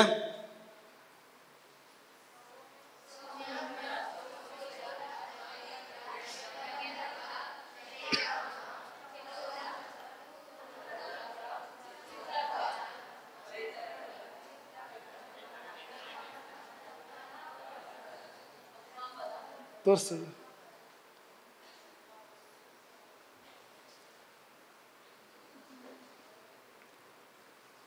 ಒಂದು ವರ್ಷದ ಪ್ರಯಾಣ, ನಡುವೆ 16 ಊರುಗಳು. ಈ ಮಾಸಿಕ ಅಂತ ಮಾಡ್ತಾರಲ್ಲ, ಅದು ಒಂದೊಂದು ಆ ಊರಿಗೆ ಹೋದಾಗ ಮಾಡುವಂಥದ್ದು. 12ಕ್ಕಿಂತ ಜಾಸ್ತಿ ಯಾಕಿದೆ ಅಂತಂದ್ರೆ, ಮಾಸಿಕಗಳು ಕೂಡ ಜಾಸ್ತಿ ಇರ್ತವೆ. 12 ಮಾಸಿಕ ಅಲ್ಲ, 16 ಶ್ರಾದ್ದಗಳೇ ಬರುತ್ತೆ. ಒಂದು ವರ್ಷದಲ್ಲಿ 16 ಶ್ರಾದ್ದಗಳೇ ಬರುತ್ತೆ.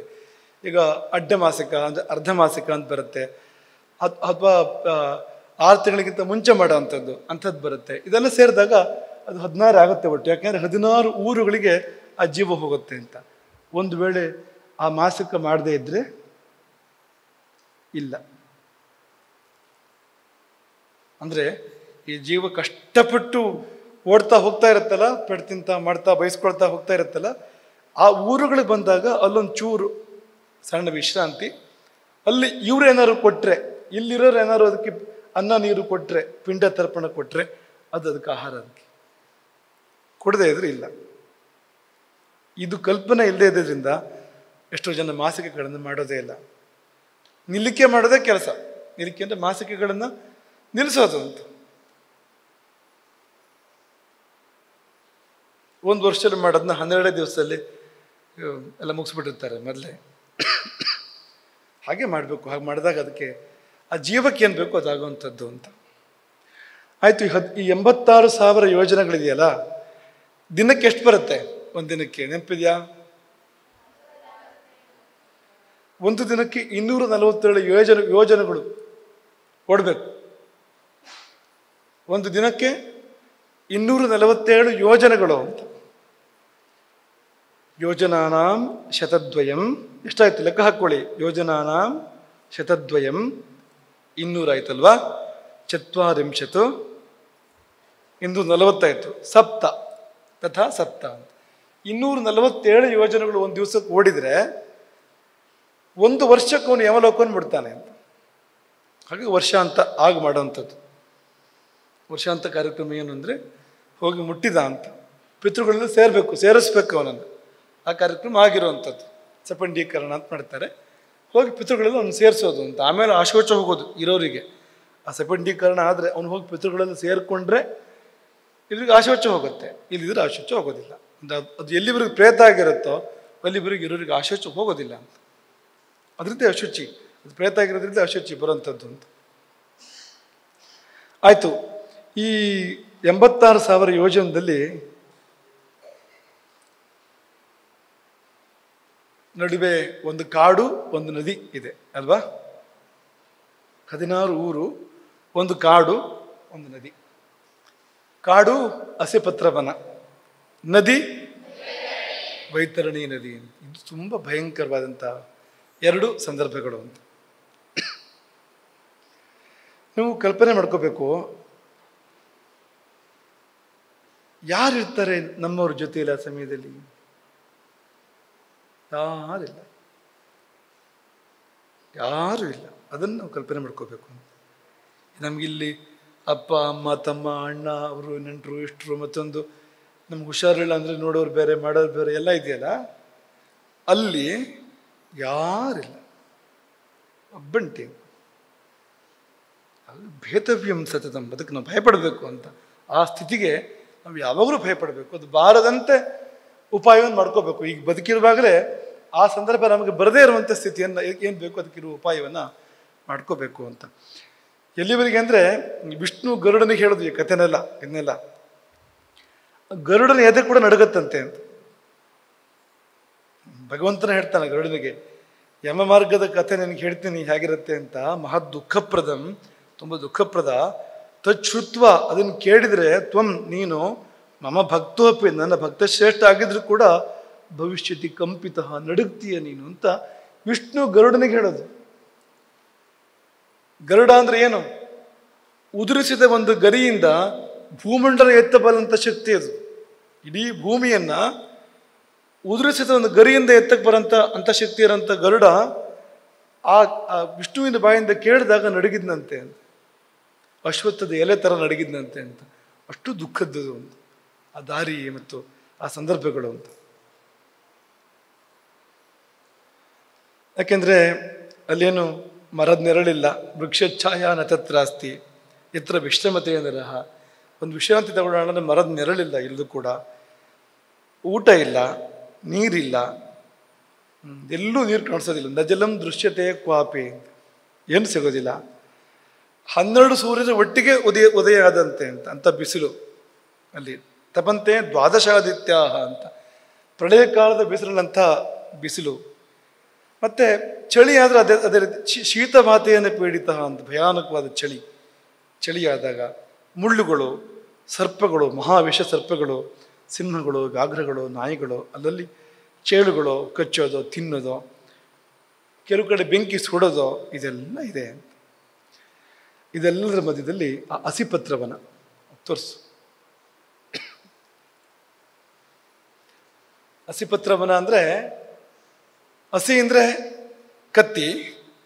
ಆ ಮರಕ್ಕೆ ಅಲ್ಲಿ ಆ ವನದಲ್ಲಿ ಮರಗಳೇನಿದೆ, ಮರಗಳಿಗೆ ಕತ್ತಿಗಳೇ ಎಲೆಗಳು ಅಂತ.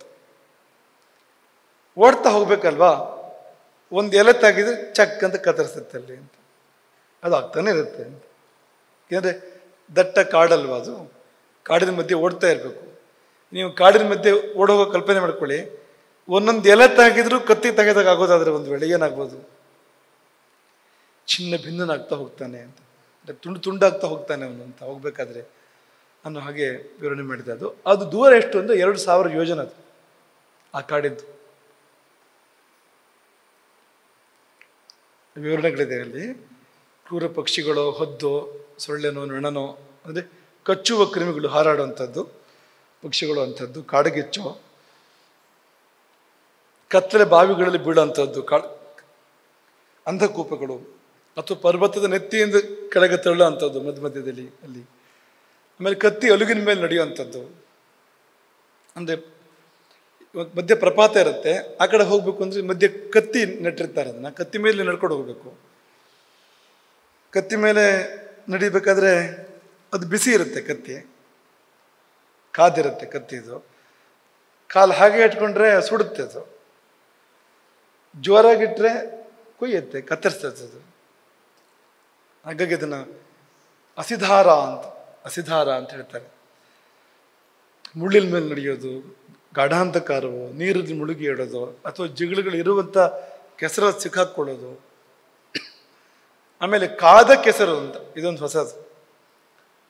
ಕಾದ ಕೆಸರು ಅಂದರೆ ಅಂಟ್ಕೊಳ್ಳುತ್ತಲ್ಲ ಅದು ಕೆಸರು, ಅದು ಕಾದಿರುತ್ತೆ, ಅದು ಸುಡುತ್ತದೆ. ಕಾದ ಕೆಸರು, ಕಾದ ತಾಮ್ರ, ಕಾದ ಮರಳು, ಅದ್ರ ಮೇಲೆ ನಡಿಬೇಕು. ಕಾದ ಕೆಂಡ, ಹೊಗೆ ತುಂಬಿದ್ದಾರೆ, ಕೆಂಡದ ಮಳೆ, ಕಲ್ಲಿನ ಮಳೆ, ಚುಚ್ಚು ವಜ್ರಗಳ ಮಳೆ. ಇಲ್ಲ ವಜ್ರ ಮುತ್ತೊಂದು ಆಸೆ ಪಟ್ಟಿರ್ತೀವಲ್ಲ, ಇಲ್ಲೆಲ್ಲ ಅಲ್ಲಿ ವಜ್ರ ಮಳೆ ಬೀಳುತ್ತೆ, ವಜ್ರದಿಂದ ಅದು ಚೂಪಿರುತ್ತೆ ಎಲ್ಲ ಅಂತ. ರಕ್ತದ ಮಳೆ, ಆಯುಧಗಳ ಮಳೆ, ಬಿಸಿ ನೀರಿನ ಮಳೆ, ಉಪ್ಪು ನೀರಿನ ಮಳೆ, ಇನ್ನೇನು ಬಾಕಿ ಇಲ್ಲ ಅಂತ. ಕೆಸರಿನ ಮಳೆ, ಪ್ರಪಾತಗಳು, ಬೆಟ್ಟ ಹತ್ತೋದು ಕಷ್ಟಪಟ್ಟು, ಕಡು ಕಷ್ಟದಲ್ಲಿ ಹತ್ತಬೇಕಾದ ಬೆಟ್ಟಗಳು, ಬಂಡೆಗಳು, ನಡುವೆ ಈ ನದಿಗಳು ಮಡುವುಗಳು ಇರ್ತವೆ, ಆ ಮಡುವಲ್ಲಿ ತುಂಬ ಕಲ್ಮಶ ಇರುತ್ತೆ ಅಂತ, ನೀರಿಲ್ಲ, ನೀರಿನ ಬದಲಲ್ಲಿ ಕೀವಿರೋದು, ರಕ್ತ ಇರೋದು, ಇಂಥದ್ದು ಅಂತ, ಅದನ್ನ ದಾಟ್ಕೊಂಡು ಹೋಗಬೇಕು ಮಧ್ಯದಲ್ಲಿ ಅಂತ. ಇದು ಹಸಿಪತ್ರ ವನ. ಸೀತೆ ರಾವಣನಿಗೆ ಹೇಳ್ತಾಳೆ ಅಪಹರಣ ಮಾಡೋ ಸಮಯದಲ್ಲಿ, ರಾವಣ ಸೀತನ ಅಪಹರಣ ಮಾಡ್ತಾ ಇರ್ತಾನಲ್ವಾ, ಆ ಸಮಯದಲ್ಲಿ ಸೀತೆ ರಾವಣನಿಗೆ ಹೇಳ್ತಾಳೆ ಅದೇನಂದ್ರೆ,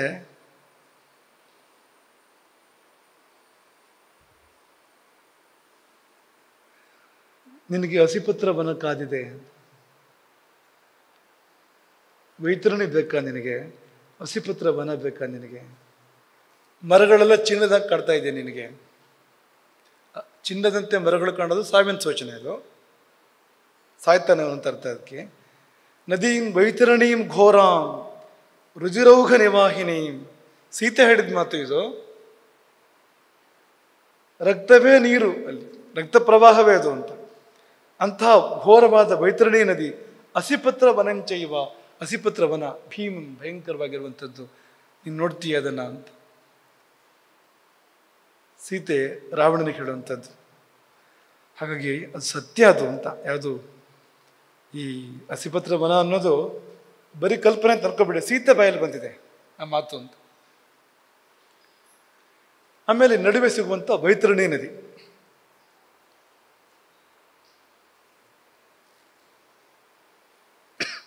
ಈ ನದಿಯು ಕೂಡ ಹಾಗೆ ಅಂತ. ಅಂದರೆ ಆ ಪ್ರವಾಹವೇ ಕೀವು ರಕ್ತಗಳದ್ದು, ಅಲ್ಲಿಂದ ಪ್ರಾರಂಭ. 3 ಯೋಜನ ಅಷ್ಟೇ ಅದು, ಆದರೆ ಆ 100 ಯೋಜನೆ ದಾಟೋದೇ ಇಲ್ವಂತೆ ಎಷ್ಟೋ ಜನ. ಶತಕೋಟಿ ವರ್ಷಗಳಾದರೂ ಕೂಡ ಅಲ್ಲೇ ಇರ್ತಾರೆ ಅಂತ. ಕೆಲವು ಪಾಪಗಳನ್ನು ಮಾಡಿದರೆ ಆ ವೈತರಣಿಯಿಂದ ಎದ್ದು ಬರೋದೇ ಇಲ್ಲ ಅಂತ, ಎದ್ದು ಬರೋಕ್ಕೆ ಆಗೋದಿಲ್ಲ ಅಂತ. ಸುಳಿಗಳಲ್ಲಿ ಸಿಕ್ಕಿ ಮುಳುಗ್ತಾ ಇರ್ತಾರೆ, ಹೇಳ್ತಾ ಇರ್ತಾರೆ, ಒಂದು ಸುಳಿನ ಮುಳುಗಿರಿ ಯಾವುದೋ ಪಾತಾಳಕ್ಕೆ ಕರ್ಕೊಂಡು ಹೋಗುತ್ತೆ ಅದು, ಅಲ್ಲಿಂದ ಇನ್ನೆಲ್ಲ ಎದ್ದು ಬರ್ತಾರೆ ಅವರು, ಒಟ್ಟು ದಡಕ್ಕೆ ಹೋಗೋದಿಲ್ಲ ಅಂತ. ಹಾಗೆ ಅಲ್ಲೇ ಬಿದ್ದು ಮುಳುಗ್ತಾರಂತೆ ಎಷ್ಟೋ ಜನ. ಆ ನದಿಗೆ ರಕ್ತವೇ ಪ್ರವಾಹ, ಮೂಳೆಗಳೇ ದಡ ಅದಕ್ಕೆ ಅಂತ. ರಕ್ತ ಮಾಂಸಗಳ ಕೆಸರು, ತಳ ಸಿಗದ ಆಳ, ಕೂದಲು ಪಾಚಿ ಜಾರ್ತಾ ಇರುತ್ತೆ ಅದು. ಎಲ್ಲ ರೀತಿಯ ಕ್ರೂರ ಜಲಜಂತುಗಳು, ಘೋರ ಪಕ್ಷಿಗಳು, ಸೂಜಿ ಮುಖದ ಘೋರ ಕ್ರಿಮಿಗಳು, ಅವರು ಯಾರು ಪಾಪ ಮಾಡಿದರೆ ಅಲ್ಲೋ ಕೂತಿರ್ತಾರೆ, ಈ ಕೆಲಸ ಮಾಡ್ತಾರೆ. ದೊಡ್ಡ ದೊಡ್ಡ ಹದ್ದುಗಳು, ವಜ್ರದ ಕೊಕ್ಕು ಅವಕ್ಕೆ, ಆ ಹದ್ದುಗಳಿಗೆ, ಕಾಗೆಗಳು, ಜಿಗಳೆಗಳು, ಆಮೆಗಳು, ಬೇರೆ ಬೇರೆ ಜಂತುಗಳು ಅಂತ. ಪಾತಾಳಕ್ಕೆ ಕೊಯ್ಯುವ 100,000 ಸುಳಿಗಳು ಅಂತ. ಕ್ಷಣ ಪಾತಾಳ ಕ್ಷಣ ವೈತರಣಿ, ಎಲ್ಲಿಂದ ಎಲ್ಲಿಗೋ ತಗೊಂಡೋಗುತ್ತೆ, ಎಲ್ಲೋ ಬಂದು ತಂದು ಬಿಡುತ್ತೆ ಮತ್ತೆ ಅದನ್ನ ಅಂತ. ಯಾರು ಕಾಪಾಡೋರಿಲ್ಲ. ಅಲ್ಲಿ ಹಾ ಭ್ರಾತಃ, ಹಾ ಪುತ್ರ, ಹಾ ಪಿತಃ ಹೀಗೆಲ್ಲ ಓಡಾಡ್ತಾರೆ ಅಂತ. ಅವರ ಇಷ್ಟ ಮಿತ್ರ ನೆನೆಸ್ಕೊಂಡು, ಮಗನೇ ಎಲ್ಲಿ ಹೋದೆ, ತಂದೆ ತಾಯಿ ಅವ್ರು ನೆನಪು ಮಾಡ್ಕೊಂಡು ಓಡಾಡಿದರೆ ಅವ್ರು ಎಲ್ಲಿ ಬರ್ತಾರೆ? ಅವ್ರಿಗೆ ಗೊತ್ತೂ ಇಲ್ಲ ಅಲ್ಲಿ ಏನಾಗ್ತಾ ಇದೆ ಅಂತ. ಇಲ್ಲಿ ಅವ್ರಲ್ಲಿ ಮಸಾಲೆ ದೋಸೆ ತಿಂತ ಇರ್ತಾರೆ, ಅಲ್ಲಿ ಅವ್ರ ಸ್ಥಿತಿ, ಇವರ ಅಪ್ಪ ಅಮ್ಮನ ಸ್ಥಿತಿನೋ ಮತ್ತೊಬ್ಬರ ಸ್ಥಿತಿನೋ ಏನಾಗಿರುತ್ತೆ ಅಂದರೆ ಅದು ಕಲ್ಪನೆಗೆ ಮೀರಿದ್ದು ಅಂತ ದುಸ್ಥಿತಿಯಲ್ಲಿ ಅವ್ರು ಇರ್ತಾರೆ ಅಂತ. ಇವ್ರಿಗೇನು ಗೊತ್ತೇ ಇರೋದಿಲ್ಲ ಅದು. ಆಮೇಲೆ ಪಾಪಿಗೆ ವೈತರಣಿಯ ಸ್ವಾಗತ ಅಂತ. ಅದರಲ್ಲಿ ಕಡು ಪಾಪಿ ಬಂದ ಅಂದರೆ ವೈತರಣಿ ಸ್ವಾಗತ ಕೊಡುತ್ತಂತೆ. ಪುಣ್ಯಕುಂಭ ತೋರಿಸಿ ಮಾಲೆ ಹಾಕಿ ಹೂ ಹಾಸಿ ಕರ್ಕೊಡುತ್ತಲ್ವ ವೈತರಣಿ ಪಾಪಿಯನ್ನ. ಆ ನದಿ ಕೂಡ ತುಂಬ ಅದೇ ಎಷ್ಟು ಭಯಂಕರವಾಗಿದ್ರು ಕೂಡ ಧರ್ಮಕ್ಕಾಗಿ ಇರುವಂಥ ನದಿ ಇದು. ಪಾಪಿಯ ಪಾಪವನ್ನು ಶೋಧ ಮಾಡೋಕ್ಕೋಸ್ಕರ ಅಂತ ಇರುವಂಥ ನದಿ ಇದು ಅಂತ. ಹಾಗಾಗಿ ಆ ನದಿಗೂ ಪಾಪಿಯನ್ನು ಕಂಡ್ರೆ ಆಕ್ರೋಶ ಅಂತ. ಆಗತಂ ಪಾಪಿನಂ ದೃಷ್ಟ, ಪಾಪಿ ಬಂದ ಕೂಡಲೇ ಜ್ವಾಲಾ ಧೂಮ ಸಮಾಕುಲ ಅಂತ, ಜ್ವಾಲ ಏಳುತ್ತೆ ಅದರಲ್ಲಿ ಅಂತ, ವೈತರಣಿಯಲ್ಲಿ ಅಂತ ಹೊಗೆ ಬರುತ್ತೆ ಅಂತ. ಜ್ವಾಲಾ ಧೂಮ ಸಮಾಕುಲ ಕ್ವಥತೆ ಸಾ ನದಿ ತಾರ್ಕ್ಷ್ಯ, ಕೊತ ಕೊತ ಕುದಿಯುತ್ತೆ. ಆ ಕೊತ ಕೊತ ಅನ್ನೋ ಶಬ್ದ ಬಂದಿದ್ದು ಅಲ್ಲಿಂದಲೇ, ಕ್ವಥತೆ ಸಂಸ್ಕೃತ ಶಬ್ದ. ಕೊತ ಕೊತ ಕುದಿದು ಹೇಳುತ್ತೆ, ಬೆಂಕಿ ಬರುತ್ತೆ, ಹೊಗೆ ಹೇಳುತ್ತೆ ಅಲ್ಲಿಂದ ಅಂತ. ಅದು ಪ್ರತಿಕ್ರಿಯೆ ಅದ್ರದ್ದು ಪಾಪಿದು ಬಂದ್ಯ ಅಂತ. ಮುಂದೇನಾಗ್ಬೋದು ಪಾಪಿಕತೆ ಅಂತ. ಕಟಾಹ ಅಂತರ ಘೃತಮ್ಯತ, ತುಪ್ಪ ಕುದ್ದು ಚಟ ಚಟ ಚಟ ತುಪ್ಪ ಕುದಿಯೋ ಹಾಗೆ ಪಾತ್ರೆ ಒಳಗಡೆಗೆ ನದಿ ಕುದಿಯತ್ತೆ ಅಂತ. ಮಹಾಘೋರ, ಮೊದಲೇ ಘೋರ ಅದು, ಪಾಪಿ ಕಂಡ ಕೂಡಲೇ ಮಹಾಘೋರ ಆಗತ್ತೆ ಅದು ಅಂತ. ಅತಿ ಘರ್ಜಂತಿ, ಈಗ ಸಮುದ್ರ ಘೋಷ ಕೇಳುತ್ತಲ್ವಾ ಹಾಗೆ ನದಿ ಭಯಂಕರವಾಗಿ ಗರ್ಜನೆ ಮಾಡುತ್ತೆ. ಇದಕ್ಕಿಂತ ಎಷ್ಟೋ ದೊಡ್ಡ 100,000 ರೂಪಾಯಿ ಹೆಚ್ಚಿರ್ಬೋದು ಅದು. ಆ ರೀತಿ ಗರ್ಜನೆ ಮಾಡುತ್ತೆ ಅಂತೆ. ದುರ್ನಿರೀಕ್ಷ್ಯ, ನೋಡೋಕ್ಕೆ ಸಾಧ್ಯ ಇಲ್ಲಂಥದ್ದು, ಭಯಾವಹ. ತಸ್ಯ ದರ್ಶನ ಮಾತ್ರೇನ ಪಾಪಾಸ್ತುರು ಗತಚೇತನ. ಅದನ್ನು ನೋಡ್ತಾ ಇರುವಾಗ ಎಚ್ಚರ ತಪ್ಪಿ ಬಿಡ್ತಾರಂತೆ ಪಾಪಿಗಳು. ಆ ನದಿ ದರ್ಶನ ಆಗ್ತಿರೋ ಹಾಗೇನೆ ಒಳಗೆ ಬಿದ್ಮೇಲ್ಕತ್ತ, ಆಮೇಲೆ ನದಿ ನೋಡ್ತಿರೋ ಹಾಗೇನೆ ಬಾವಳಿ ಬಂದು ಬೀಳ್ತಾರೆ. ಹಾಗಿದೆ, ಅಷ್ಟು ಘೋರವಾಗಿರುತ್ತೆ ಅದು ಅಂತ. ಯಾಕೆಂದರೆ ಅದಕ್ಕೋಸ್ಕರವೇ ಆ ನದಿ ಇದೆ, ಪಾಪಿಗಳಿಗೋಸ್ಕರವೇ ಆ ನದಿ ನಿರ್ಮಾಣ ಆಗಿರುವಂಥದ್ದು, ಪಾಪಿಗಳ ಪಾಪವನ್ನು ಕಡೆಯ ಸಲುವಾಗಿ ಆ ನದಿ ಇರೋವಂಥದ್ದು ಅಂತ. ಈಗ ನೆನ್ಪು ಮಾಡ್ಕೊಳ್ಳಿ, ಪದ್ಯ ಹಾಡ್ತಾರಲ್ಲ ಇಲ್ಲಿ, ಕೊಳೆ ಹೊಳೆಯ ಸುಳಿಯೊಳಗೆ ಸೆಲುಕಿನ ಮುಳುಗುತ್ತೀರೆ. ಕೊಳೆ ಹೊಳೆ ಅಂದರೆ ಯಾವುದದು? ಯೋಚನೆ ಮಾಡಿ ಅಂತ. ವೈತರಣಿ ಅಂತ. ಇಲ್ಲೊಂದು ನದಿ ಹರಿತಾ ಇದೆ ಈ ಲೋಕದಲ್ಲಿ, ಗಂಗಾ ನದಿ. ಅಲ್ಲಿ ಸ್ನಾನ ಮಾಡಿದರೆ ವೈತರಣಿ ಇಲ್ಲ, ಅಲ್ಲಿ ಸ್ನಾನ ಮಾಡಿದರೆ ದುರ್ಗತಿಗಳಿಲ್ಲ. ಇದ್ಯಾವ ಸಂದರ್ಭಗಳು ಕೂಡ ಬರೋದಿಲ್ಲ ಅಂತ. ಗಂಗಾ ನದಿಯಲ್ಲಿ ಸ್ನಾನ ಮಾಡಿದರೆ ಇದ್ಯಾವುದೋ ಮಾಡಿಲ್ಲ ಅಂದರೆ ಅಲ್ಲಿ ವೈತರಣಿ ಕಾಯ್ತಾ ಇರ್ತಾಳೆ. ಪಾಪ ತೊಳೆಯೋಕ್ಕಂತಲೇ ವೈತರಣಿಗೂ ಅದೇ ಕೆಲಸ, ಪಾಪ ತೊಳೆಯೋದೇ ಕೆಲಸ. ಗಂಗೆ ಮಾಡೋ ಕೆಲಸನೇ ವೈತರಣಿಯೂ ಮಾಡ್ತಾಳೆ. ಅಂದರೆ ಅದು ಬೇರೆ ಥರ ಚಿಕಿತ್ಸೆ ಅದು. ಮಕ್ಕಳೇ, ಈ ನರಕ, ವೈತರಣಿ, ಹಸಿಪತ್ರವನ ಎಲ್ಲ ಯಾಕಿದೆ ಅಂದರೆ ಅದು ನಮ್ಮ ಒಳ್ಳೆಯದಕ್ಕೋಸ್ಕರ ಇರೋಂಥದ್ದು.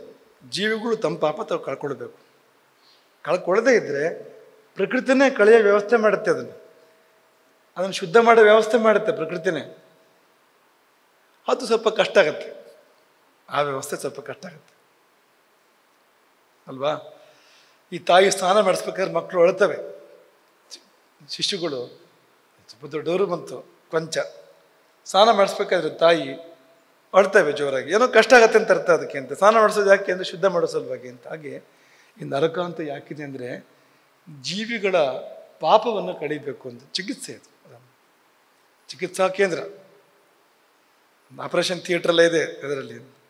ಆದರೆ ನೋವಾಗತ್ತೆ. ಆಸ್ಪತ್ರೆಗೆ ಹೋದಾಗ ಒಂದು ಸುಖ ಆಗತ್ತ, ಕಷ್ಟ ಆಗತ್ತಲ್ಲ ಆಸ್ಪತ್ರೆಗೆ ಹೋದಾಗ, ಆಗಲೇಬೇಕದು. ಅದು ಕರ್ಕೊಂಡು ಹೋಗೋದಾಗೆ ಜೀವಿಗಳನ್ನ ಅಂತಂದರೆ ಕೊರಳಿಗೆ ಹಗ್ಗ ಹಾಕಿ ಕರ್ಕೊಂಡು ಹೋಗ್ತಾರಂತೆ ಕೆಲವರನ್ನ, ಅವ್ರ ಪಾಪದ ಮೇಲೆ, ಅವರವ್ರ ಪಾಪದ ಮೇಲೆ. ಇನ್ನು ಕೆಲವರಿಗೆ ಅಂಕುಶ, ಈಗ ಹಗ್ಗ ಸುತ್ತಿ ಎಳ್ಕೊಂಡು ಹೋದರೆ ಒಂದು ಪ್ರಮಾಣದ ನೋವಾಗತ್ತೆ. ಅಂಕುಶ ಅಂದರೆ ಚೂಪಿರುತ್ತಲ್ವ, ಅದು ಚುಚ್ಚಿ ಎಳ್ಕೊಂಡು ಹೋಗ್ತಾ ಇರ್ತಾರೆ ಅಂಕುಶದಿಂದ, ಅದು ಇನ್ನೊಂದು ಹಂತ ಅದು. ಇನ್ನು ಕೆಲವರಿಗೆ ಬೆನ್ನಲ್ಲಿ ಹರಿತವಾದ ಆಯುಧಗಳನ್ನು ಬೆನ್ನಲ್ಲಿ ಸುರಿದು, ಬೆನ್ನಲ್ಲಿ ಚುಚ್ಚಿ ಅದರಿಂದ ಎಳ್ಕೊಂಡು ಹೋಗ್ತಾ ಇರ್ತಾರೆ. ಬೆನ್ನಲ್ಲಿ ಸುರಿದು ಅದನ್ನು ಅಂತ ಸುರಿಯೋದು ಅಂತ ಹೇಳ್ತಾರಲ್ಲ, ಬೆನ್ನಲ್ಲಿ ಸುರಿದು ಹರಿತವಾದ ಆಯುಧಗಳನ್ನು ಅದು ಹಿಡ್ಕೊಂಡು ಎಳ್ಕೊಂಡು ಹೋಗ್ತಾ ಇರ್ತಾರೆ. ಇನ್ನು ಕೆಲವರಿಗೆ ಮೂಗ್ದಾರ ಹಾಕಿರ್ತಾರೆ. ಈ ಲೋಕದಲ್ಲಿ ಮೂಗ್ದಾರ ಹಾಕೋರಿಗೆ ಆ ಸ್ಥಿತಿ ಬರ್ಬೋದು ನೋಡಿ ಅಲ್ಲಿ ಅಂತ. ಹಸುಗಳಿಗೆ ಮೂಗ್ದಾರ ಹಾಕಬಾರ್ದು ಅದನ್ನು. ಮೇಲೆ ಮಠದಲ್ಲಿ ಎಷ್ಟೋ ಹಸುಗಳಿದ್ದಲ್ಲೇ ಬಂದು ತೆಗಿತೀವಿ ನಾವು ಅದನ್ನು ಅಂತ. ಇನ್ನು ನಮ್ಮ ಶಿವಲಕ್ಷಣಗೂ ಇಲ್ಲಿ ಬರ್ಬೇಕಾದ್ರೆ ಮೂಗ್ದಾರ ಇತ್ತು, ನಾವು ತೆಗೆದಿರೋದು ಇಲ್ಲಿ ಬಂದ ನಂತರ ಅದು ಅಂತ. ಹಾಗೆ ಈ ಜೀವಗಳಿಗೆ ಮೂಗ್ದಾರ ಹಾಕಿ ಮೂಗಲ್ಲಿ ಆಯುಧವನ್ನು ಸುರಿದು, ಅಂದರೆ ಲೋಹದ ಅಂಥದ್ದನ್ನು ಸುರಿದು ಎಳ್ಕೊಂಡು ಹೋಗ್ತಾ ಇರ್ತಾರೆ ಅಂತ. ಎಷ್ಟು ಘೋರ ಅದು ಅಂತ. ಕೆಲವರಿಗೆ ಕಿವಿಗೆ ಸುರ್ಕೊಂಡು ಎಳ್ಕೊಂಡು ಹೋಗ್ತಾ ಇರ್ತಾರೆ, ಸಂಕೋಲೆ ಹಾಕಿರ್ತಾರೆ. ಇನ್ನು ಕೆಲವರಿಗೆ ಭಾರದ ಕಬ್ಬಿಣದ ಗುಂಡು, ಸರಪಳಿ ಎಳ್ಕೊಂಡು ಹೋಗ್ಬೇಕು ಅನ್ನೋದನ್ನು. ಈ ಹಸುಗಳಿಗೆಲ್ಲ ಪಾಪ ಕೆಲವರು ಕಷ್ಟ ಕೊಡೋದುಂಟು ಅಂಥದ್ದು. ಹಸು ಬೇಲಿ ಹಾರತ್ತೆ ಅಂತ ಭಾರದ ಮರ ಕಟ್ಟೋದು ಕೊರಳಿಗೆ, ಇಂಥದ್ದೆಲ್ಲ ಮಾಡ್ತಾರೆ. ಅವರಿಗೆಲ್ಲ ಅಂಥದ್ದು ಕಾದಿರ್ಬೋದು ಅಂತ. ಕೊರಳಿಗೆ ಭಾರದ ಗುಂಡುಗಳನ್ನು ಕಟ್ಟಿ ಎಳ್ಕೊಂಡು ಹೋಗ್ತಾ ಇರ್ತಾರೆ ಅಂತ. ಇನ್ನು ಕೆಲವರನ್ನ ಕಾಗೆಗಳು, ಗೂಗೆಗಳು ಅಂಥದ್ದು ಎಳ್ಕೊಂಡು ಹೋಗ್ತಾ ಇರುತ್ತೆ. ಮಧ್ಯ ಮಧ್ಯದಲ್ಲಿ ಈ ಸುತ್ತಿಗೆ ಪೆಟ್ಟು ಒಂದು ಇದ್ದೇ ಇದೆ ಉದ್ದಕ್ಕೂ. ಸುತ್ತಿಗೆ ದಾನ ಹೇಳಿದ್ದಾರೆ, ದಾನಗಳನ್ನ ಹೇಳ್ಬೇಕಾದ್ರೆ. ಯಾಕೆ ಅಂದರೆ ಸುತ್ತಿಗೆ ಪೆಟ್ಟು ಬೀಳಬಾರ್ದು ಅಂತ, ಮುದ್ಗರ ಅಂತ. ಇದಂತೂ ಇದ್ದೇ ಇದೆ ಅಂತ. ಇಷ್ಟೆಲ್ಲ ಆಗಿ ಈ 16 ನಗರಗಳು ದಾಟಿ, ವೈತರಣಿ ದಾಟಿ, ಹಸಿಪತ್ರವನ ದಾಟಿ ಯಮನೂರಿಗೆ ಹೋಗಬೇಕು. ಆ ಯಮನೂರಿಗೆ ಹೋಗಬೇಕಾದ್ರೆ ಆ ಶರೀರ ಇರುತ್ತಲ್ಲ, ಪಿಂಡದಿಂದ ಬಂದಿರೋವಂಥದ್ದು, 10 ದಿವಸ ಪಿಂಡ ತಿಂದು ಶರೀರ ಬೆಳೆದ ಒಂದು ಆಕಾರ ಆಗಿರುತ್ತಲ್ಲ, ಅದು ಹೋಗ್ಬಿಡುತ್ತೆ ಅಂಥದ್ದು. ಯಾಕೆ ಹೋಗುತ್ತೆ ಅಂದರೆ ಹೋಗಿ ಬರುವಂಥದ್ದು ಯಾತನಾ ದೇಹ ಅಂತ. ಮುಂದಿರೋ ಯಾತನೆಗಳಿಗೆ ಈ ಶರೀರ ಸಾಲದು ಅಂತ. ಈಗ ನೀವೇನು ಕೇಳೇ ಇಲ್ಲ ಅಂತ, ನೀವು ಕೇಳಿದ್ದೇನೂ ಅಲ್ಲ ಅಂತ.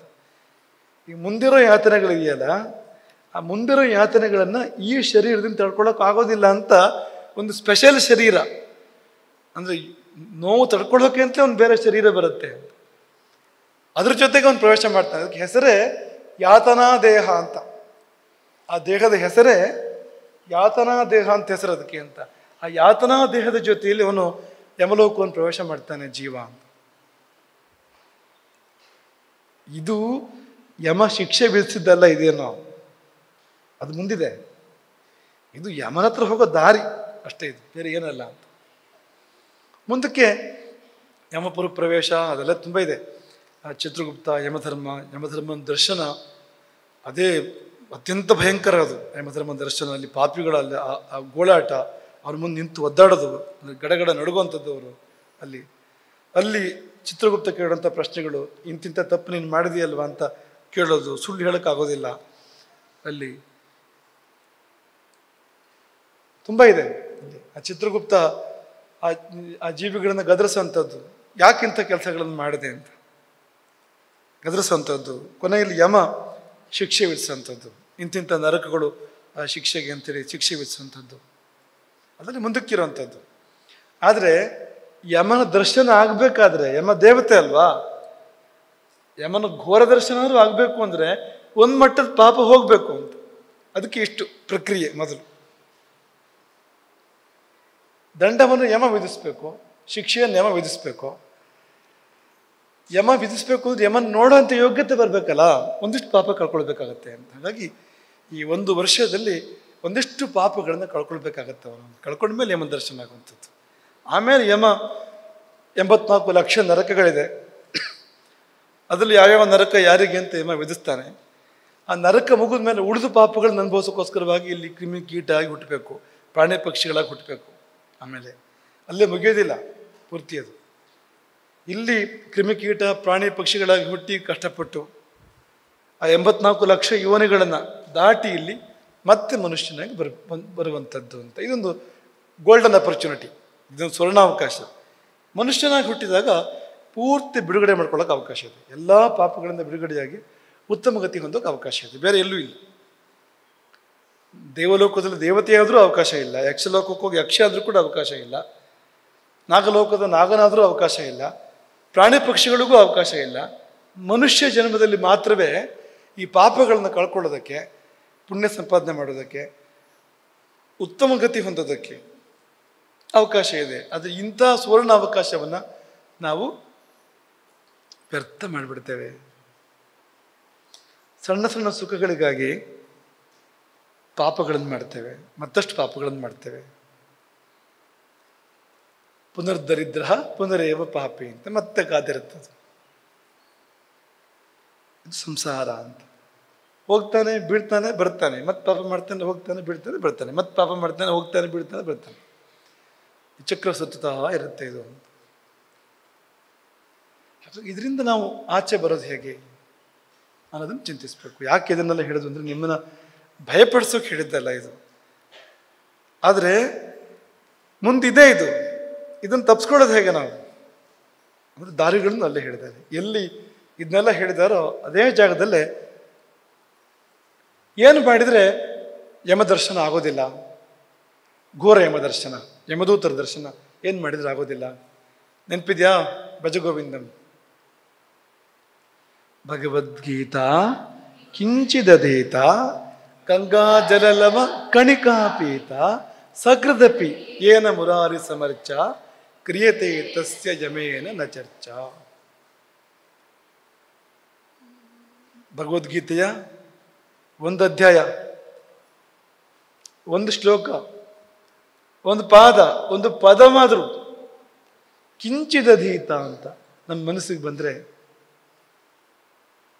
1 ಬಿಂದುವಾದರೂ ಗಂಗೆ ನಾವು ಪಾನ ಮಾಡೋದಾದ್ರೆ, ಗಂಗಾ ಜಲಲವ ಕಣಿಕಾಪೀತ ಸಕೃದಪಿ ಏನ ಮುರಾರಿ ಸಮರ್ಚ. ಒಂದೇ 1 ಸಾರಿ ವಿಷ್ಣುವಿನ ಪೂಜೆಯನ್ನು, ಭಗವಂತನ ಪೂಜೆಯನ್ನು, ವಿಷ್ಣುವಿಗೆ ನಾನಾ ರೂಪಗಳು ಸರಿಯಾಗಿ ಒಮ್ಮೆ ಮಾಡಿದರೆ, ಸರಿಯಾಗಿ ಹೇಗೆ ಮಾಡಬೇಕು ಹಾಗೆ ಒಮ್ಮೆ ಮಾಡಿದರೆ ಕ್ರಿಯತೆ ತಸ್ಯ ಯಮೇನ ನ ಚರ್ಚಾ. ಅವನಿಗೆ ಯಮ ಮಾರ್ಗ ಇಲ್ಲ, ಯಮನ ಭೇಟಿ ಇಲ್ಲ. ಅವನ ದಾರಿ ಬೇರೆ ಆಗತ್ತೆ ಅಂತ. ನೋಡಿ, ಯೋಚನೆ ಮಾಡಿ, ಏನು ಮಾಡ್ತೀರಿ ನೀವು ಜೀವನದಲ್ಲಿ? ನಿಮ್ಗೆ ಯಾವ ದಾರಿ ಬೇಕು ಮುಂದಕ್ಕೆ? ಬದುಕು ದೊಡ್ಡ ಪ್ರಶ್ನೆ ಇಲ್ಲ, ಸಾವು ದೊಡ್ಡ ಪ್ರಶ್ನೆ ಇಲ್ಲ, ಸಾವಿರ ನಂತರ ಏನಾಗತ್ತೆ ಅಂತ. ನಾವು ನಿಮಗೆ ಆರಂಭದಲ್ಲಿ ಮುಪ್ಪಿನ ಬಗ್ಗೆ ಒಂದಷ್ಟು ಹೇಳಿದ್ವು. ಕೆಲವು ಜನ ಏನು ಹೇಳ್ತಾರೆ ಅಂದರೆ, ಹಾಗೆಲ್ಲ ಆಗದೆ, ಪರಾಧೀನ ಆಗದೆ ದಾಟ್ಕೊಂಡ್ರೆ ಸಾಕು ನಾನು ಅಂತ. ಕಣ್ಣು ಹೋಯ್ತು, ಕಿವಿ ಹೋಯ್ತು, ಎದ್ದೇಳೋಕ್ಕಾಗೋದಿಲ್ಲ, ಬಚ್ಚಲ ಮನೆಗೂ ಯಾರೋ ಕರ್ಕೊಂಡು ಹೋಗಬೇಕು, ಊಟನೂ ಯಾರೋ ಮಾಡಿಸ್ಬೇಕು, ಇಂತಹ ಸ್ಥಿತಿ ಬರದೆ ನನ್ನ ಪ್ರಾಣ ಹೋಗಲಿ, ದಾಟ್ಕೊಂಡ್ರೆ ಸಾಕು ಅಂತ ಪ್ರಾರ್ಥನೆ ಮಾಡ್ಕೋತಾರೆ ಎಷ್ಟೋ ಜನ. ಆದರೆ ದಾಟ್ಕೊಂಡು ಎಲ್ಲಿ ಹೋಗ್ತೀಯೇ ಅದು ನೋಡ್ಕೊಂಡಿದ್ಯಾ? ಆಯಿತು, ನೀನು ಚೆನ್ನಾಗಿರುವಾಗಲೇ ನಿಂಗೆ ಸಾವು ಬರುತ್ತೆ ಅಂತ ಅಂದ್ಕೊಳ್ಳೋಣ. ಸತ್ತ ನಂತರ ಏನು ಅನ್ನೋ ಬಗ್ಗೆ ತಯಾರಿ ಇದೆಯಾ? ಇಲ್ಲದೆ ಇದ್ರೆ ಇದಕ್ಕಿಂತ ಜಾಸ್ತಿ ಕಷ್ಟ ಅಲ್ಲಿರುತ್ತೆ. ಇದು ಏನೂ ಅಲ್ಲ, ಈ ಕಷ್ಟ ತೃಣವೂ ಕೂಡ ಅಲ್ಲ, ಅಂಥ ಕಷ್ಟ ಮುಂದಕ್ಕಿರುತ್ತೆ. ಹಾಗಾಗಿ ವೈರಾಗ್ಯ ಶತಕದಲ್ಲಿ ಒಂದು ಶ್ಲೋಕ, ಅಂಗಾಃ ಕಥಂ ಇತ್ಯನುಯುಂಕ್ತಿ ವೃಥಾ ದೇಶಾನ್. ವಂಗ ಹೇಗಿದೆ, ಅಂಗ ಹೇಗಿದೆ ಅಂತ ಕೇಳ್ತಾನಂತೆ ಮನುಷ್ಯ. ಇವತ್ತಿನ ಭಾಷೆಯಲ್ಲಿ ಹೇಳೋದಾದ್ರೆ, ಮುಂಬೈ ಹೇಗಿದೆ, ಲಂಡನ್ ಹೇಗಿದೆ, ಪ್ಯಾರಿಸ್ ಹೇಗಿದೆ ಅಂತ ಮನುಷ್ಯ ಕೇಳ್ತಾ ಇರ್ತಾನೆ. ಆದರೆ ಕೀದ್ರ ಕೃತಾಂತಪುರಂ, ಯಮಲೋಕ ಹೇಗಿದೆ, ಯಮನೂರು ಹೇಗಿದೆ ಅಂತ ಕೇಳೋದೇ ಇಲ್ವಲ್ಲ? ಕೇಳಬೇಕಾಗಿತ್ತು.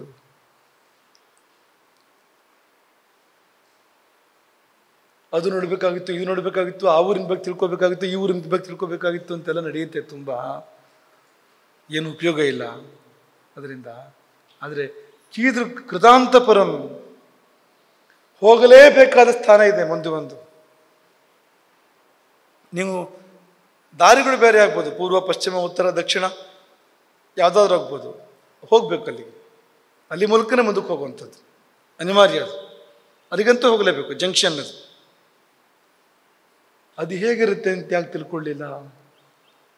ಆ ದಾರಿಗಳು ಹೇಗಿದೆ ಅಂತ ಯಾಕೆ ತಿಳ್ಕೊಳ್ಳಿಲ್ಲ? ನೀವು ಇಲ್ಲಿಂದ ಶಿರ್ಸಿಗೆ ಹೋಗ್ಬೇಕು ಅಂದರೆ ಒಳ್ಳೆ ರಸ್ತೆ ಯಾವುದಂತ ನೋಡೋದಿಲ್ವಾ? ಇಲ್ಲಿಂದ ಯಾವುದೇ ಒಂದು ಊರಿಗೆ ಹೋಗ್ಬೇಕು ಅಂದ್ರೆ 4 ರಸ್ತೆ ಇದೆ, 3 ರಸ್ತೆ ಇದೆ ಅಂದರೆ ಯಾವ ರಸ್ತೆ ಚೆನ್ನಾಗಿದೆ ಅಂತ ನೋಡ್ತಿರೋ ಇಲ್ವೋ?